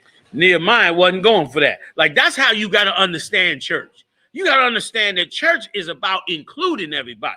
We bring in the LGBTQ. God loved them. We bring in the lesbians and all this. God loved them. We bring in this and bring in that. God loved them. When really you bringing them in and including them because you want to be in business with them. This is about making money and making people happy. That ain't about serving God. It's not how you serve God. You understand what I'm saying? That's what that's about, not this. He told them, look, why are you hanging about? Why are you pulling up constantly like you gonna sell something up in here? He treated them like a rival drug dealer. You pull up here again, man, I'm gonna fall on you. I'm gonna deal with you. He ran them heathens off from the children of Israel. Don't tell me what it takes to be a real black leader. A real black leader will be doing that. You don't see, when the last time you seen a congressman come out and say, listen, these so-and-so people making a ton of money off of black and Latino people, they got to stop. You ain't never heard it. You ain't never gonna hear it. You understand? What you will hear is about the money they gave him so he don't say it. But a real black leader will tell you straight up and down, man, I don't care what it looks like to you. God got the plan on how we get straightened out. And you get straightened out by rejecting these heathens, man, and taking on your identity. There's going to be a day in this country where millions of blacks and Latinos and Native Indians are going to dwell in booths. And when that day comes, ain't no heathens going to be invited. Ain't going to be like the Martin Luther King March. Negroes going to be like, well, listen, white people want to help. Why don't we just let them help? No, they can't help. Listen, they want to donate and give money and all that. Tell them leave the money at the gate. Put it in the bag, leave it at the gate. They ain't going to be a part in what we do to fix our nation. They can't never be. Because if you allow them to do that, then you destroy the integrity of the Lord's chosen people, man. You destroy the integrity of them. Okay? Is there more on that? Go ahead. And then Q, get me the scripture where he ripped their head off. I got to give it to you now. I got to give it to you, man. Like Nehemiah laid out a blueprint that was amazing. Come on. From that time forth, came they no more on the Sabbath. They didn't come no more on the Sabbath. They came other days to try to do business, but they didn't come on that Sabbath day no more. He shut that down. Go ahead. And matter of fact, Mashak, get me the scripture in Nehemiah where Nehemiah came up against the black leaders who was running up the mortgages and was shaking down black people. I want to say 6th or 7th chapter around the 1st or 2nd verse. I could be wrong. Somebody find that also. I'm telling you, Nehemiah laid out exactly what you got to do to fix a nation. Go ahead, tell them where you at. Verse 25, and I contended with them and cursed them and smote certain of them and plucked off their hair. There it is. You found it. But go up above it. Oh, wait a minute. Is that the part where he did it to the ones on the wall, or did you jump to another part? So this is verse 25 of the same chapter. So you jump down to 25, go up to like 23, where he said they would break it down to why he was doing it.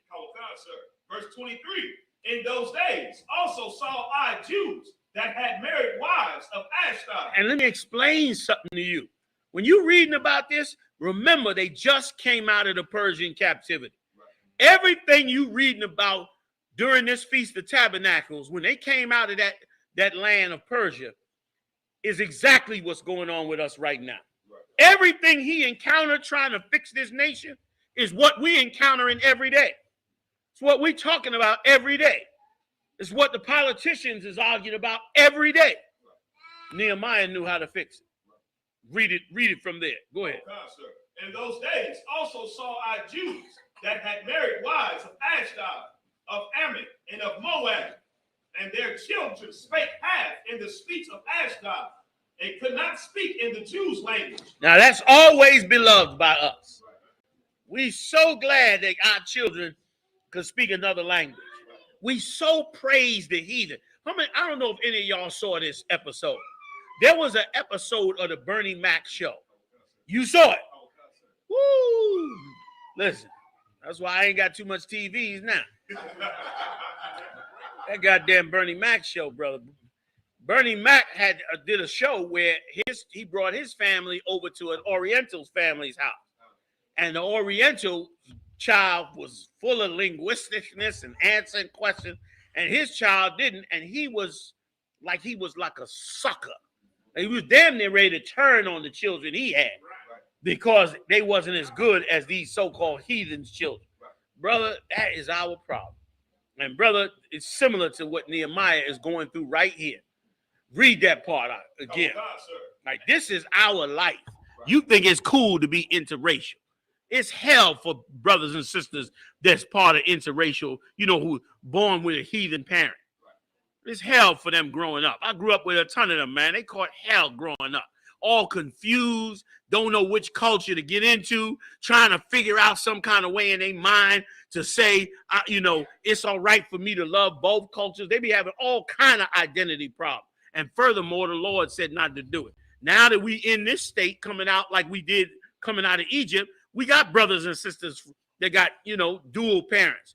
Long as their father is a brother, Black, Latino, Native Indian, they are Israelite, and it's all good. But damn, if they come out there to that speaking and hear us speak and find out their daddy is a cracker, problem. You can't come up in here. You can kiss a boot or something, but that's all you can do. It was a jam up. That's why we shouldn't be doing it. Go ahead, Ak. And their children spake half in the speech of Ashdod, and could not speak in the Jews' language. That's us. Go ahead. But according to the language of each people.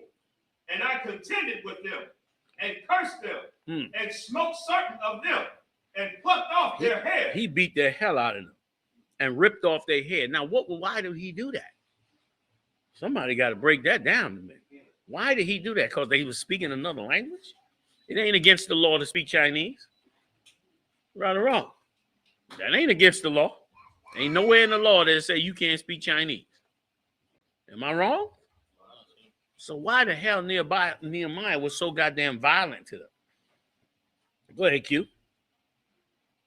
He knew what it came with Deuteronomy 7:3 through 6 or what have you about how their marriages was pulling us down or what have you, and you was going to end up serving their God, speaking their language, the whole and selling their wares, their drugs or what have you to the children of Israel. So Nehemiah, he in Nehemiah 8, he got back out on the street and went with the book of the law, opened the book of the law before the people, like I saw you do. With the Valley of Dry Bones out there. You know what I'm saying? They understood and saying in Nehemiah 8:8 or so, you understand? You broke it down and they understood what was going on. Most High and correct. But now I got a scholarly question. So according to General Kabbalah Moth, he said if you allow them heathens to be amongst us and have them languages amongst us, it's going to teach our children to go and join them other nation. What does that say about us? What does that say about our culture? Go ahead, Q. No, what does it say about our culture as a whole? What does it say about being a Hebrew Israelite as a whole? What I'm saying. Go ahead. No, not about us individual, but what does it say about the Hebrew Israelites? Did you want to take it? You had your hand up. You want to pass it? Pass it? Go ahead, Kadam, General. Yes, go ahead. Would it be that we would look at their culture better than ours? Give me some more. Walk me down the road. Take me right there. What should be in your mind when you read that? What should be in your mind when you read that? David understood that. What should be in your mind? I'm giving it to you damn near now. Go ahead. I might be wrong, but we should protect and fight for our culture. Brother, that it is like gold. That when you find out this truth and find out who you are, brother, you supposed to be like a greedy man. What do you want? What? Get away from the bread. What? Like your mama used to be in the house. What do you want? You had dinner's at 6, boy. Get back. You supposed to be like that. Like this truth is supposed to be that important. Like it's not a joke. Without it, you're gonna be a slave. Your children gonna be slaves. Your culture gonna be wiped the hell out. And you're gonna be decimated as a nation. And it is why you should be completely rebellious against their culture. You understand? Like Nehemiah was violent and beating up broads. I mean, he was violent. And that's some violent shit. Rip a bitch hair off. God damn. I heard of a nigga beating a broad. but rip the bitch hair off? You was a monster. You know what I'm saying? You are a monster. He out there. This is the Bible we read. You a goddamn monster.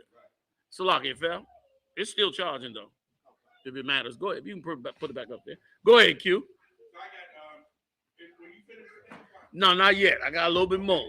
I'm gonna walk it down. What other part did I have? I have one more part, I think, in there. I'm gonna see. I might bring one last part and then we done. We can get up out of here.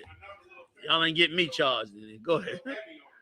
I'll hold it. I'm gonna let you get it. All right. Finish up with this. Like, well, let me just cap it off with this. Our culture is everything. This is who makes us who we are. You understand what I'm saying? We better hold on to it. We better hold on to it. We better gather it. We better make it special. Right. Keeping these feasts and these high holy days. This is what Nehemiah had to do. When we was out in that woods, you understand, that's what we had to think about. How we going to help the brothers? How we going to wake them up? What all the heathens was doing to us. Look at how they doping everybody up down there on Lexington Market. Look at how they building skyscrapers and new condos all over Baltimore while our people die. And in every city across this country. You understand? Look how the brothers are struggling but holding the fight up. What can we do for them? What can we do to see this nation come up? Nehemiah had an army, man. You know what I mean? He got to the business of the Most High. And brother, that's what the business of the Most High is how do you manage and keep these heathens out from among the 12 lost tribes of the children of Israel so that they can prosper. You understand? Don't tell me about, YAHANNA, you got to invest in Bitcoin. I don't give a F about no goddamn Bitcoin until my people got free. What the hell do I care about that for? I mean, ain't nothing wrong with Bitcoin for all you Bitcoin lovers. You know what I'm saying? Go on and do your Bitcoin. For me, I could care less about it because I know that we are in captivity. You understand? There ain't nothing wrong with investing in all that. You understand? Y'all go on and get counsel when you get broke, but we're gonna keep it pushing. I love you. You know what I'm saying? Make sure you pay your tithes before you invest. I don't want to hear you ain't paid your tithes and you done lost all your money in Bitcoin. Some white man in Manhattan sitting back having a good time off your Bitcoin money. Meanwhile, I ain't got no tithes to pay nobody nothing. I better not hear that. I'm gonna be mad as hell. Come on, fam. We got a nation to build. Was that it on that? Come on, finish it for me. Let Kubal back in. And made them swear by God. Made them swear by the Most High. Go ahead. Saying, ye shall not give your daughters unto their sons, nor take their daughters unto your sons. That's how serious our culture is. That's how serious our identity is, man. Our culture is coming up out of the fourth dimension. You ain't create all this. Look at these garments and all this. Y'all ain't create this. The Lord put it in to bring it back because you repented to the Most High. And that's precious to us, man. It should be. It should be very precious to us because without it, they will turn our sons and daughters away. Come on with it. Go ahead. Or for yourselves. Come on. Did not Solomon, king of Israel, sin by these things? He had all them wives that was heathen and dragged him off the game. Come on. Yet among many nations was there no king like him, who was beloved of his God, and God made him king over all Israel. Nevertheless, even him did outlandish women cause to sin. Did them heathens in their way of life cause him to sin? Go ahead, Q. What you want to pull?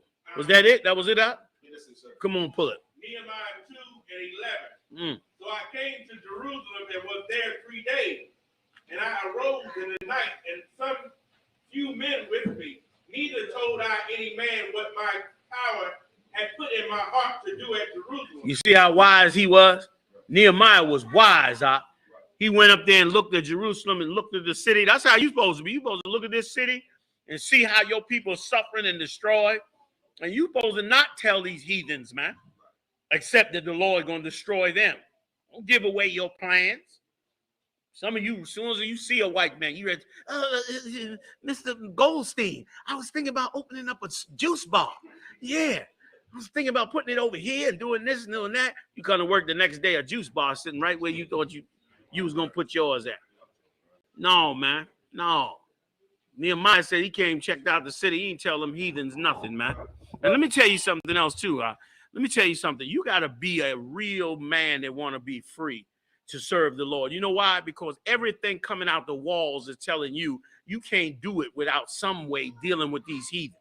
Like, black people don't believe you could do anything without having to deal with this white man and deal with these heathens. Even if they read it and they see it, it'd be real hard for them to say, could I just stand up tomorrow and just be who the hell I am and not give a damn about them, and I'm gonna still do the work of the Lord and build something and do something great before the Lord, and I ain't gonna never have to compromise. In most cases, we don't believe we could do it, but you better know that you could do it. You better know that the Lord is with you. You better know that you gonna stumble on that street corner, and he gonna do whatever it takes for you to be successful at it.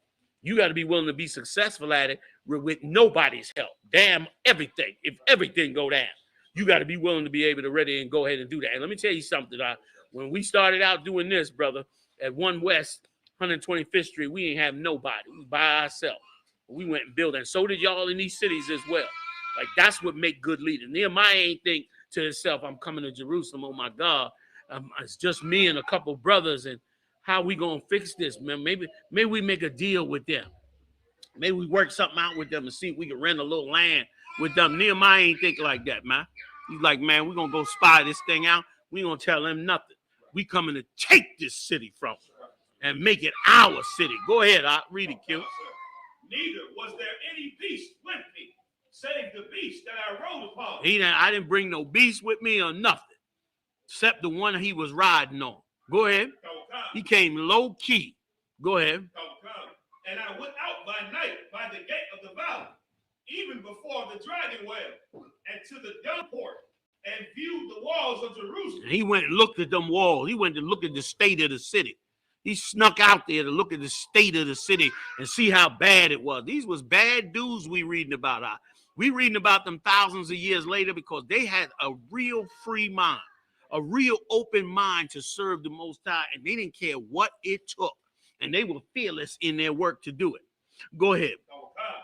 Which were broken down. Which were what? Which were broken down. He saw how destroyed it is, and it's the same today. Instead of a wall, it's cracked, pills. You know, I don't even know all the new names. You know what I mean? Syrup and all this other stuff. You understand? Like, that's what you seeing in these cities, and you got to spy it out. You got to spy it out. You understand? Back of your mind should be, we getting homeless shelters, man. You know, I don't know where it's coming from, but we getting them. You understand? Back of your mind, we're going to set up our own rehab center. We got to get a grant, and we got to work all that out. Some nigga got a building somewhere he trying to hold on to make a church or some other stupid nonsense. We going to see him and find him, and we going to use his building. You understand? Like, you got to have that mindset to pioneer the work of the Most High. You understand? You got to go at that thing like that. It's precious. You know what I mean? When you was in the street, man, when we was in the street, brother, getting the bag, shit, you didn't care who you had to take out. Do what? You didn't care. What did it take to get it done? It was going to get done. Same in this truth. Of course, you ain't going to break no laws. You're going to do it righteously, but you're going to get it done. You understand? Because it's that important to us. That's why Nehemiah was so violent and ripping them broads' hair off, because he knew how important that thing was. Our identity in serving Christ is everything for us. Because otherwise, we might as well just go on and be slaves for the next 400, 800, or whatever it is. Do you know right now, big shout out to our Latino tribe. They just surpassed the Judite and Benjamite tribes. They are the #1 ethnic group in America now. They done outdid the other tribes. You understand? Like, that's how you get down. You know what I'm saying? Like, they getting down. We got to all get down. Every tribe got to get down and push to bring this nation back to where it's supposed to be. You know what I'm saying? Give me some more. Get you out of here real quick. And the gates thereof were consumed with fire. And they were burnt down. Gates was burnt down. And I've been over there to Jerusalem in Israel, and I saw that old city. That was a beautiful city, man. Jerusalem, the city of David, sat up on a hill, man, and the city is cascading down off of the mountain. It's like cascading down.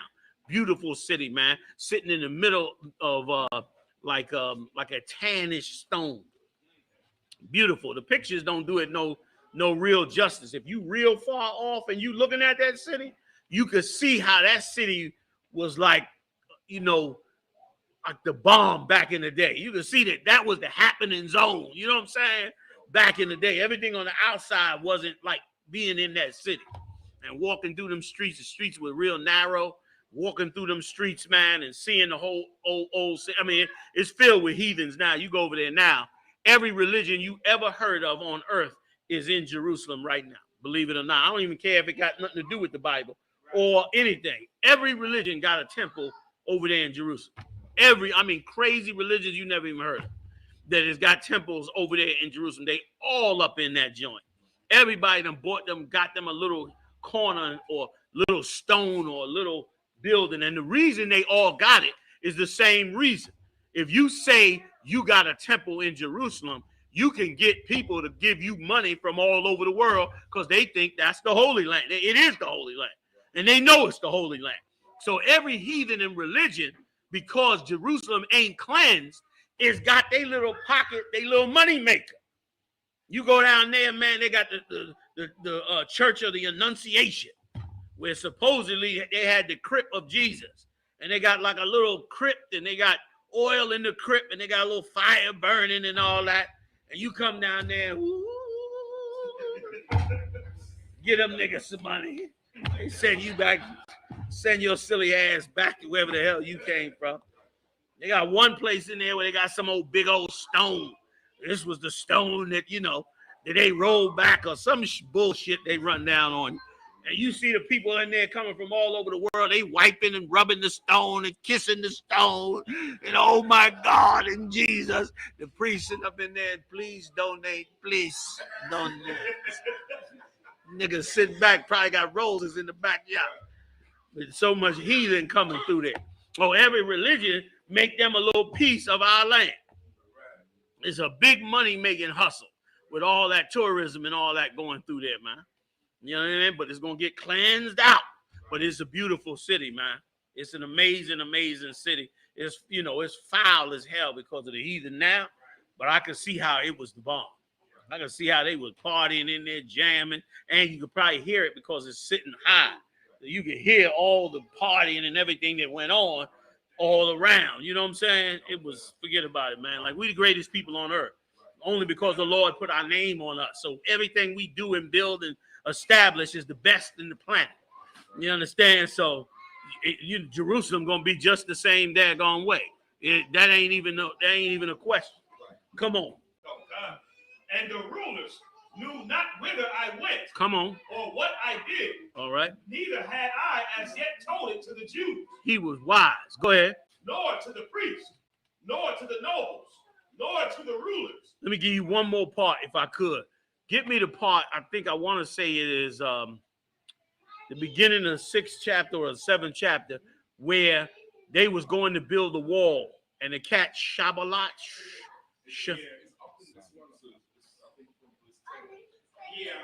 Is that it there? Give me that. This is the last one, y'all. No, y'all ready? Throw a shoe at me. We're gonna get up out of here. Because let me tell you something. I gotta give you this part. Because this part, once again, all this is spiritual, man. This is spiritual. The Lord is bringing this nation back. He gonna do it anyway. Like the Kanye West is gonna bust it out their mouth anyway. Whether we didn't do nothing to make him, we pay him.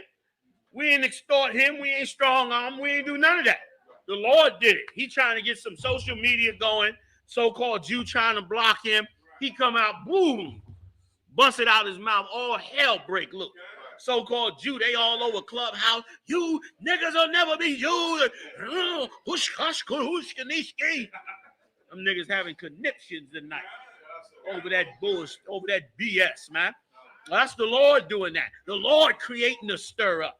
You understand? And he creating it because he want you to come up. He want you to wake up and come up out of this. So he creating the stir over and over and over again. But there's something to remember in that. One of the other main things that went on when Nehemiah went to fix this nation was something we all are familiar with. Uncle Tom niggas. Oh, y'all ain't know Uncle Tom Niggas was in the Bible. Yes, Uncle Tom Niggas is in the Bible. Let's read about it. Last point. Come on with it. Verse 10. And remember now, all this going on while he's sitting up there trying to get everybody, him and Ezra and Baruch and them, trying to get everybody to hold the Feast of Tabernacles. All this nonsense is going on. And I ain't even read the part where it said that, did I get the part where the black leaders was extorting them? And they said we mortgaged our houses and all that. Mashak, look up mortgaged our houses in the book of Nehemiah. Read that for me. Give me 2 more, y'all, and I'm going to get up out of here. Go ahead. When Sanballat the Horonite and Tobiah the servant, the Ammonite, heard of it. A Jap. This is a Jap and an Arab. Go ahead. It grieved them exceedingly. It grieved them exceedingly when they heard what? Go above it. Then I came to the governors beyond the river and gave them the king's letters. Now the king had sent captains of the army and horsemen with him. Bear with me. Go ahead. So he came now. This time he came back. And now he got an army with him. And he got the right paperwork. That's you when you go open the beauty salon next to them heathens. You go open the beauty salon, all they thinking about in the nail shop is, she's going to open a nail shop. We're going to lose money. That's what they thinking. Minute you go open in a restaurant or something, what you think they thinking? They welcoming you with one hand. In the back of their mind, they saying, how can we burn it down? How can we destroy it? You understand? They ain't working with you. These black leaders, dumb and stupid as they could be, like the heathens working with us. They ain't working with us. They working against us. Give a damn what you trying to do. That's why Nehemiah came in there the first time. He was real quiet about what he was doing. Came in there only with his own mule, like I'm a regular dude. I'm not the cat that served the king. I'm just a regular dude, and scoped out everything they was doing in there. So they had us in hell in there, just like they do in Baltimore, D.C., Philly, New York, Jersey, Cali, Texas, the whole damn place. Puerto Rico, everywhere. They still lights out in Puerto Rico over this nonsense, man. They having riots over there in Cuba. Not to mention Central and South America. Meanwhile, Dole sell more pineapples and salads than anybody on the goddamn planet. How the hell South America gonna be broke? Dole turning out 1 billion goddamn pineapples a year. How the hell South America gonna be broke? The heathens eating us alive, man. And dumb, stupid black leaders saying, see, you got to get into business with them. How you going to be mad at them? Because they running business. They doing more than running business. They using the government to shut you down. The government helps shut you down, man. There's good money in destroyed black cities. Good money in it. You make a fortune if you got the inside track on these cities. Why you think they're able to build condos while crack being sold on the street and gun violence going on, man? You telling me, General YAHANNA, I don't know what your problem is. You a dinosaur.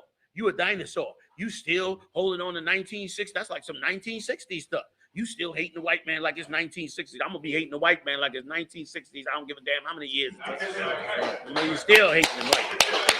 You understand? Go ahead, Q. Salah.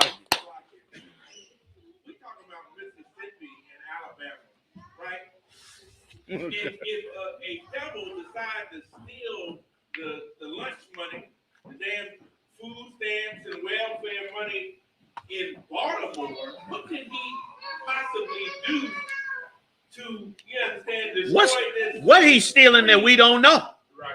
That's what I'm saying. I mean, like, this place right here, they could be doing the same goddamn thing. Brett Favre ain't being spoken of at all about how he was robbing.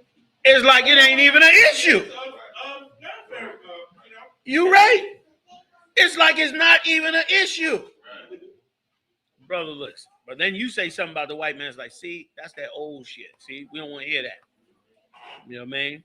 Brother, you better, like the scripture said, seek the old paths. You understand? Seek the old paths like you supposed to. Go ahead.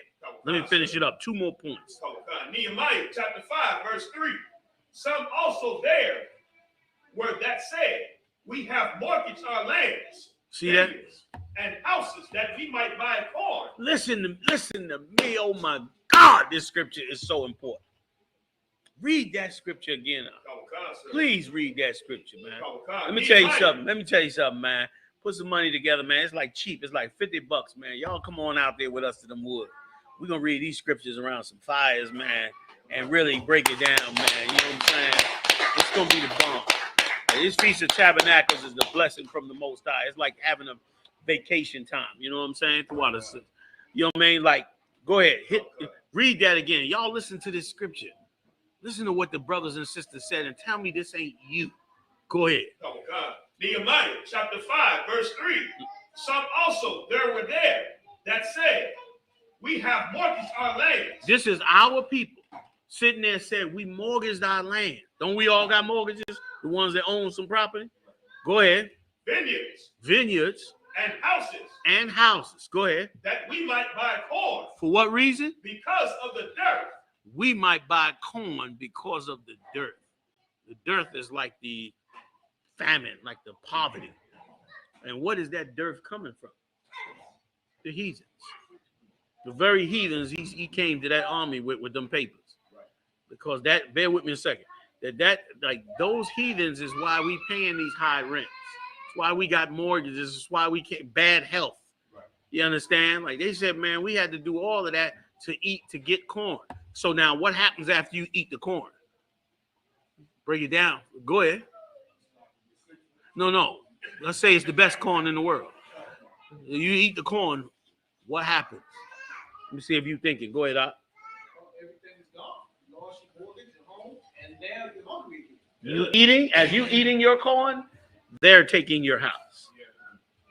Like that's our state, right or wrong. Paying out, we got to pay rent, electric bill, gas bill, water bill, can't get ahead, trying to save a little money, struggling. You get a house, you got to pay that mortgage, struggling, but you got to eat. You got to have heat in the house. You got to survive. So what happens? You don't get ahead. That's what they do to us. You reading it right here. You reading what Uncle Tom's did to us, following them heathens right here. Go ahead, Q. They said they was gonna blame us. If we read verse 1. You gonna make me have a heart attack, Q. Q, you gonna make me have a coronary up in this joint, man. Read it, y'all. Salakia. Anybody gotta go? Y'all just go and just walk out on our ass. Because this is insane. I'm finna eat that food in about 2 seconds, regardless of whether we finish this class or not. Come on. 2 more points. We gonna end this class and get a drink, please. Read Q scripture. This is crazy. Nehemiah chapter 5, verse 1. And there was a great cry of the people and of their wives against their brethren, the Jews. Black Lives Matter. You know, Black Power. Red, black, and green. Blah, blah, blah. Whatever. That's us. It was a great cry. We live in that right now. You telling me to go join some heathen? You telling me to stop blaming the very heathen that Nehemiah blamed when he had to deal with this? I ain't no dummy. I read the Bible. I'm not no knucklehead. I read these scriptures. And I understand what the hell I'm reading. And it is amazing. It's like there ain't no real reason for us as a people to be blind. There's no reason for us to be blind. The whole reason we blind on everything that's going on is because we ain't studied these scriptures and we ain't listened to the prophets of the Lord. You never thought a nigga could tell you anything. That's your problem.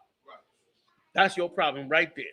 Because, brother, we reading our life right there during the Feast of Tabernacles. Like listen, it's 2,000 years since that took place. We in the Feast of Tabernacles 2,000 years like Nehemiah, and guess what? We going through the exact same thing he went through. Come on, let me finish it, y'all. Y'all gonna throw something at me. Come on, finish this up. I know. Come on. That said, we are sons and our daughters are many. Therefore, we take up corn for them that we may eat and live. And they say they what? They're many. How's it look every time you go to a major city? We all piled up on one another. We many. That's why you need a dollar store. That's what they saying. That's the dollar store. We are many. And we have to buy corn. So we got to feed all these people. So we got to sell everything to get the money up to feed all these people. That's us. Go ahead. Some also there were that said, we have mortgaged our lands, vineyards, and houses, that we might buy corn because of the dirt. Okay, stop right there. Last scripture. Give me when the cat got angry when he came back. That's Shabbalat cat. Last one. I promise. Ain't going to no more. Come on. Nehemiah chapter 6, verse 5. Listen to this good. Then sent Sanballat his servant unto me in like manner, the fifth time with an open letter in his hand, wherein was written, it is reported among the heathen, and Gashmu said it, that thou and the Jews think to rebel. You see that? You see that? Now remember, Nehemiah is back building the walls. He building Jerusalem back. He changing the economy back.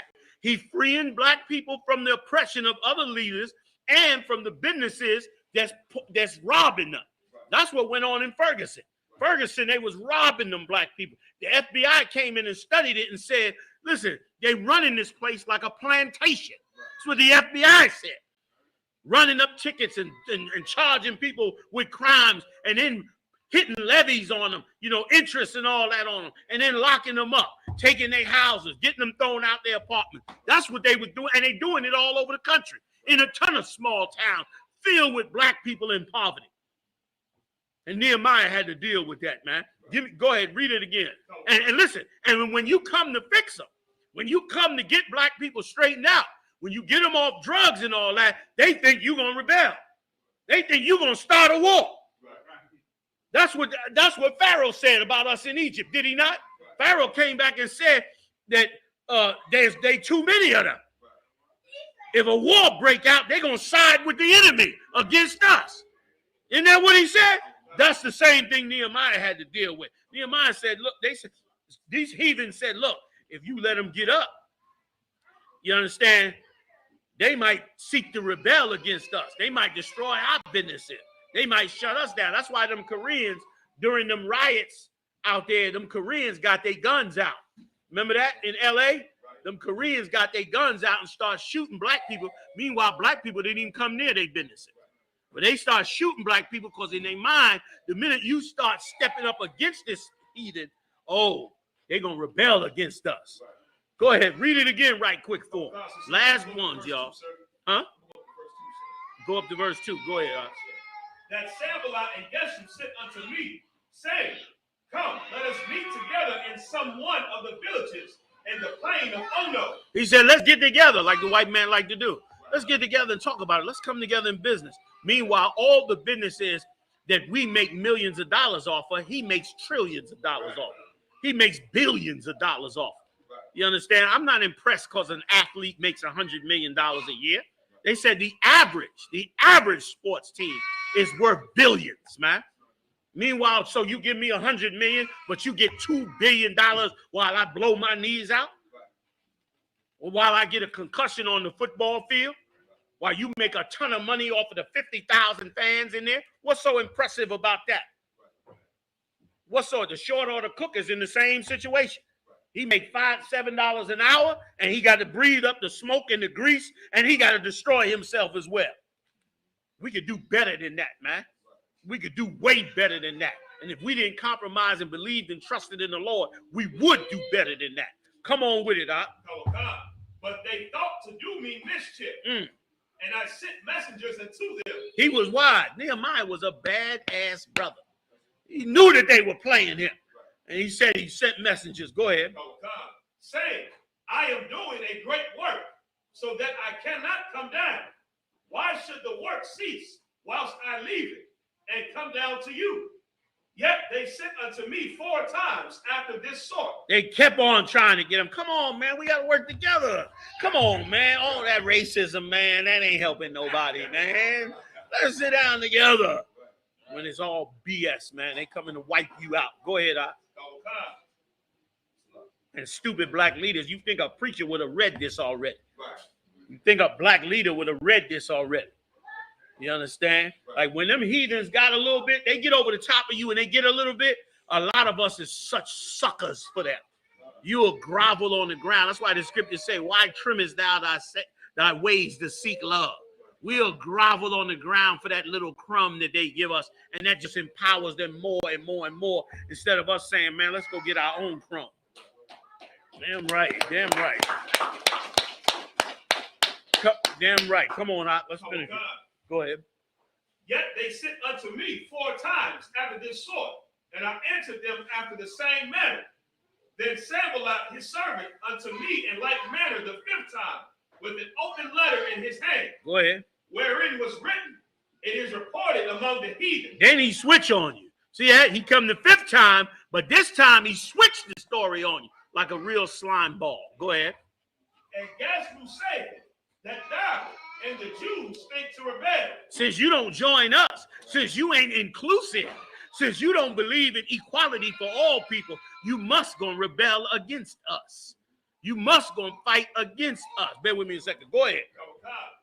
For which cause thou buildest the wall. That's why you building the wall. You ain't building the wall just to fix Jerusalem. You building the wall to fight against us. Go ahead. That thou mayest be their king. That you gonna want to be king. I'm the one ruling over here, but you niggas want to be king. Go ahead. According to these words, and thou hast also appointed prophets to preach of thee at Jerusalem, saying, there is a king in Judah, and now shall it be reported to the king according to these words. And when you go to help blacks and Latinos and Native Indians, all they can think about is that you trying to go to war against them. And then they start to plot against you. And that's when he had to go. We ain't going to read it, but when you read further down, that's when he had to have one man working, one man on the wall, one man with a weapon in one hand, one man with a tool in the other hand. He had to do that, not because he was trying to go to war, but because they were going to go to war against him. That's why we are the way we are in the Israelite School of Universal Practical Knowledge. It's the greatest place on earth, man. Nowhere you're going to learn this kind of knowledge and truth from the Most High in Christ. You understand? We should all thank our Father in heaven that he has something called forgiveness and mercy, because otherwise these heathens would have wiped us out in every single one of these captivities. And instead, he sent us the greatest tool we ever had, which is prophets of God. Without prophets of God, you never make it out of captivity. But the Lord sends those all the time, man. And here we are again. And we're going to do a great work this time as well. Hold to our faith, man. You understand? Hold to our faith in this day, in this Feast of Tabernacles, man. So I know I done messed the whole closing up out. So we're gonna wave that close out, all right? Let everybody get to their food and drink and call it. Did you finish your part? You did your part, right? All right, so we're gonna end it right there, y'all. All right. I took up all the time. It's like 10 o'clock. Q, you got the last word. Go ahead. Yeah, we can do that. Come on. Allah Panya, Barak. Yahweh Hashem Yahushua Yahweh Hashem Yahushua.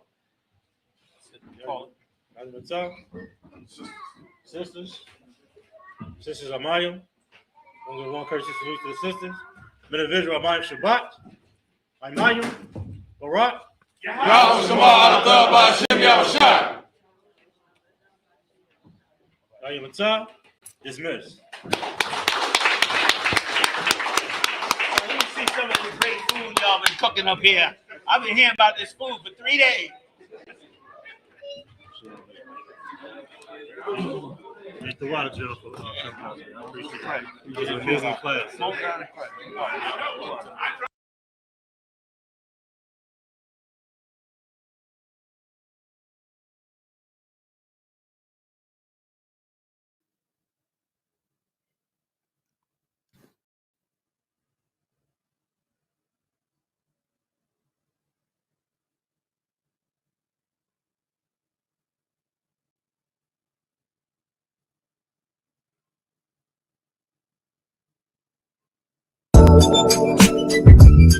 Can you dig it? Can you dig it? Can you dig it?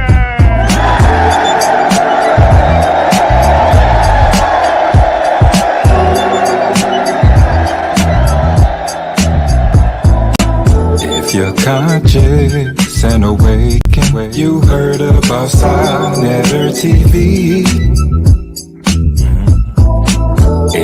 conscious while you're hating. Some of us think too small, just too afraid to fall. If you're conscious and awakened, you know that the studio gets deep. Black news and history in the making. Let's get up from the fall, wise up and take it all.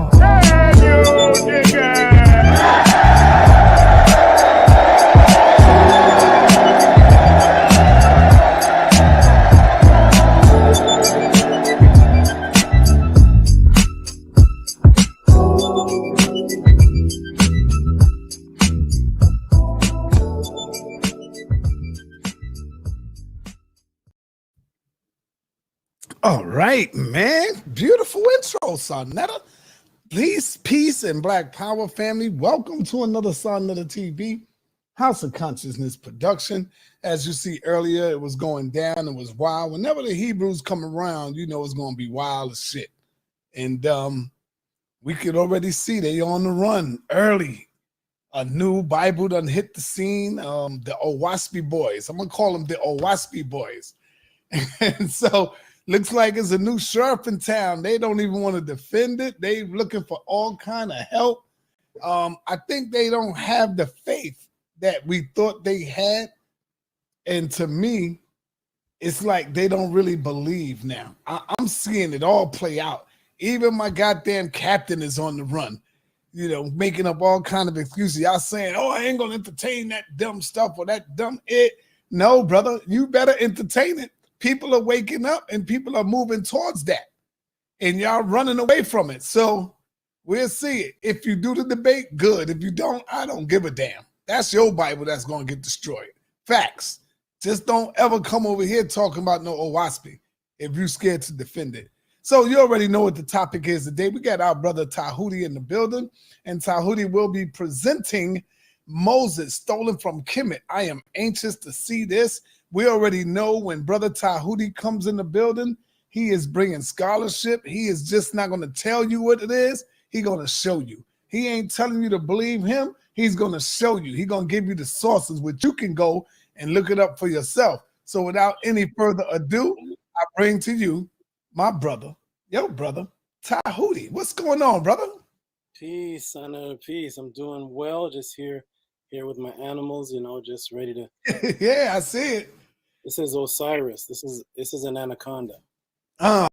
Is that a new one or is that a bigger one you bought? Which one? The snake you got.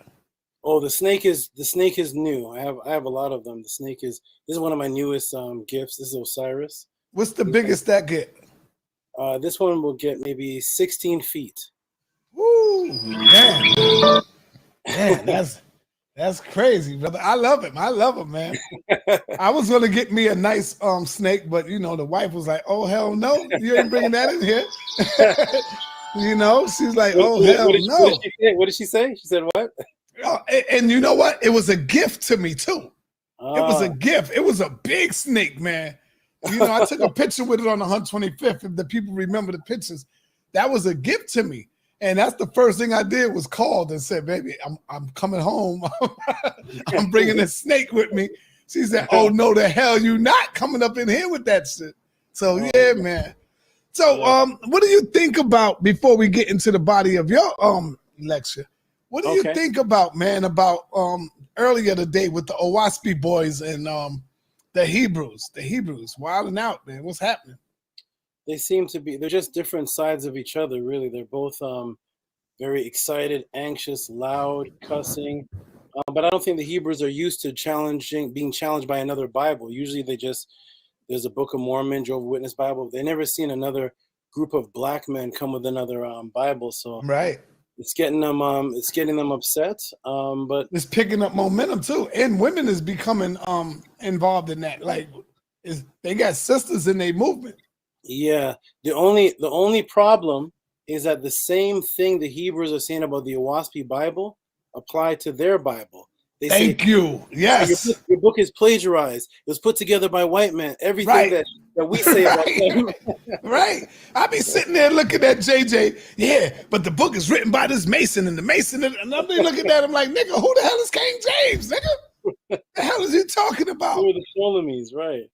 It's really, it's fun to watch because they're now trying to use our logic against someone else, but that's what we're saying to them. Same thing. Your book is plagiarized, stolen.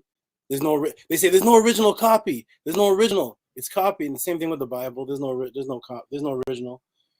It's not. It's But let's bring people back to.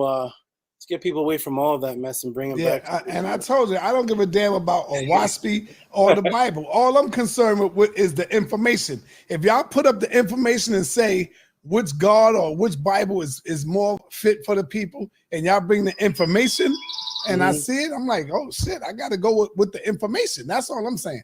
Right. Tamika 1, is that you? Is that the real Tamika 1 in the chat? Because I thought you had a wrench. I don't know what's going on. Okay, yeah, so brother, I'm gonna pass the mic over to you, and I'm just anxious to see this. I can't wait to see what's going on. Okay, brother, so you got the floor. Okay, let's do it. So first of all, before I even begin, I want to tell everybody what inspired this class. So a Hebrew rabbi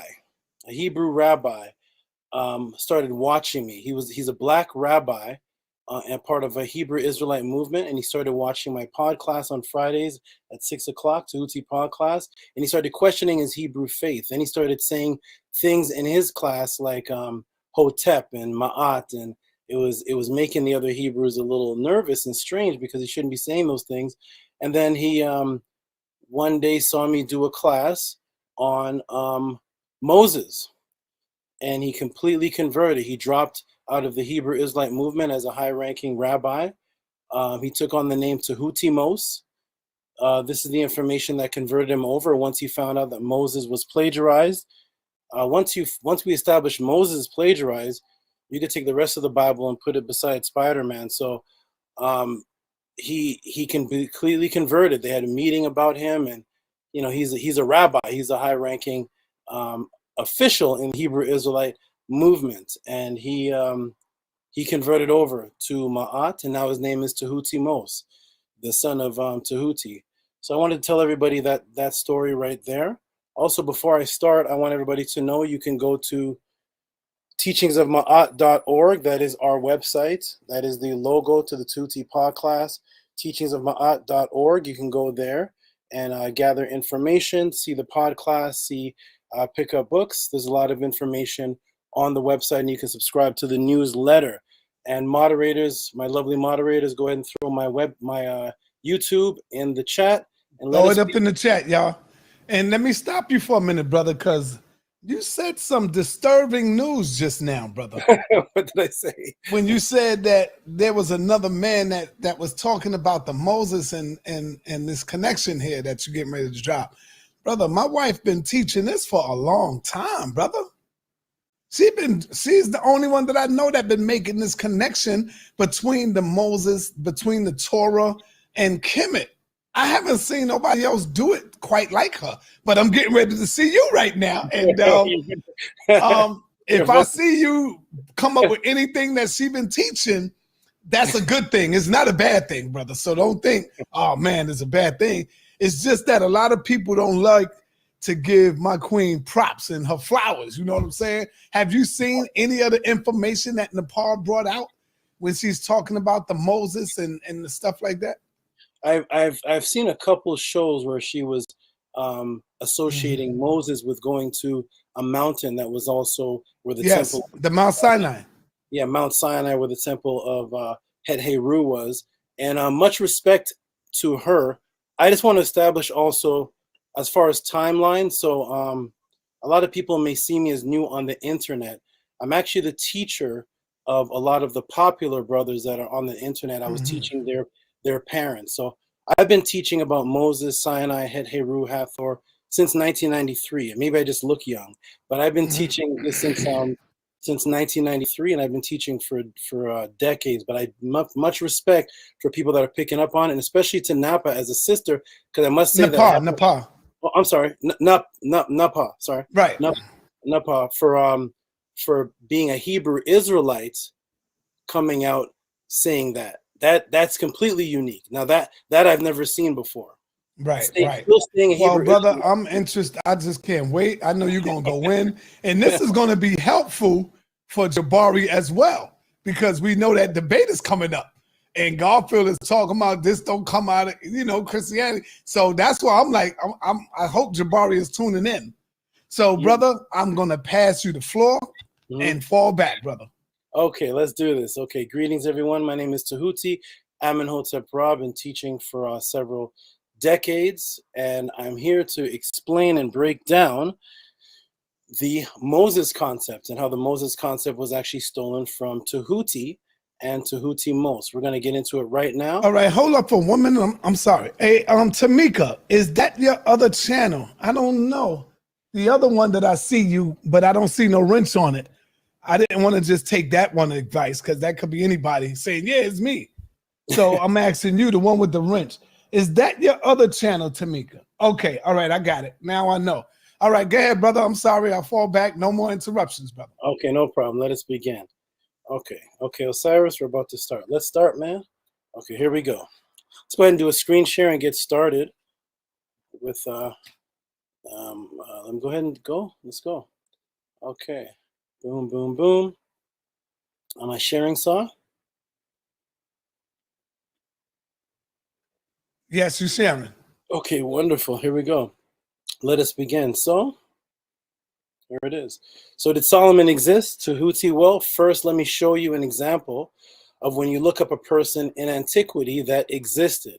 What are some examples of what is left behind? Let's take a look at someone who in Kemetic ranking is nowhere near as high as a king as Solomon. We will compare that to the finds of Solomon. This is Mehi Pere. So let's go ahead and start with what a real, let me go ahead and hide this here and go. This is what the remains of, oh, this computer's freezing. This is what the remains of a actual person of antiquity looks like. This is the mummy of Mehi Pere. Okay, this is found in the Valley of the Kings, KV 36. This is Mehi Pere, who goes back to the Ramesses period. Beautiful brother. He looks like he's just resting. You can see his beautiful hair and his braids and twists. And this is Mehi Pere. Okay, artifacts, possessions, belongings, vases, board games. This is what is left from an actual official who existed. So if we look here, we see what's called his canopic jars, his 4 canopic jars. We see even his board games. We see his sonnet game over here. Okay, of course, we see his tomb, and we see the places in the Valley of the Kings where he was actually found, all mapped out. Writings, most importantly, documentation of his belief, spiritual system, from firsthand account of how he depicted himself, which is something that is extremely missing in the Hebrew Israelite doctrine. Something where it depicts where the Hebrew Israelite actually says himself, he is a Hebrew, he is an Israelite. That does not exist in ancient antiquity. So here we go. This is the Per Haru that they will not translate. This is not the Per Haru of Ani. That's the popular one. This is the Per Haru of Mehi Pere. And there are your 7 cows that Napa was speaking of. There is Asar, and there are the 7 cows. And there's the beautiful brother Mehi Pere right here. They will not translate this Book of the Dead because they acknowledge Mehi Pere is undeniably a black man, and they will not translate this into English. You cannot find this translation. This is the Per Haru of Mehi Pere. So now let's go to an actual king. The most important man on earth to the culture, the wisest man on the planet. Ladies and gentlemen, I present to you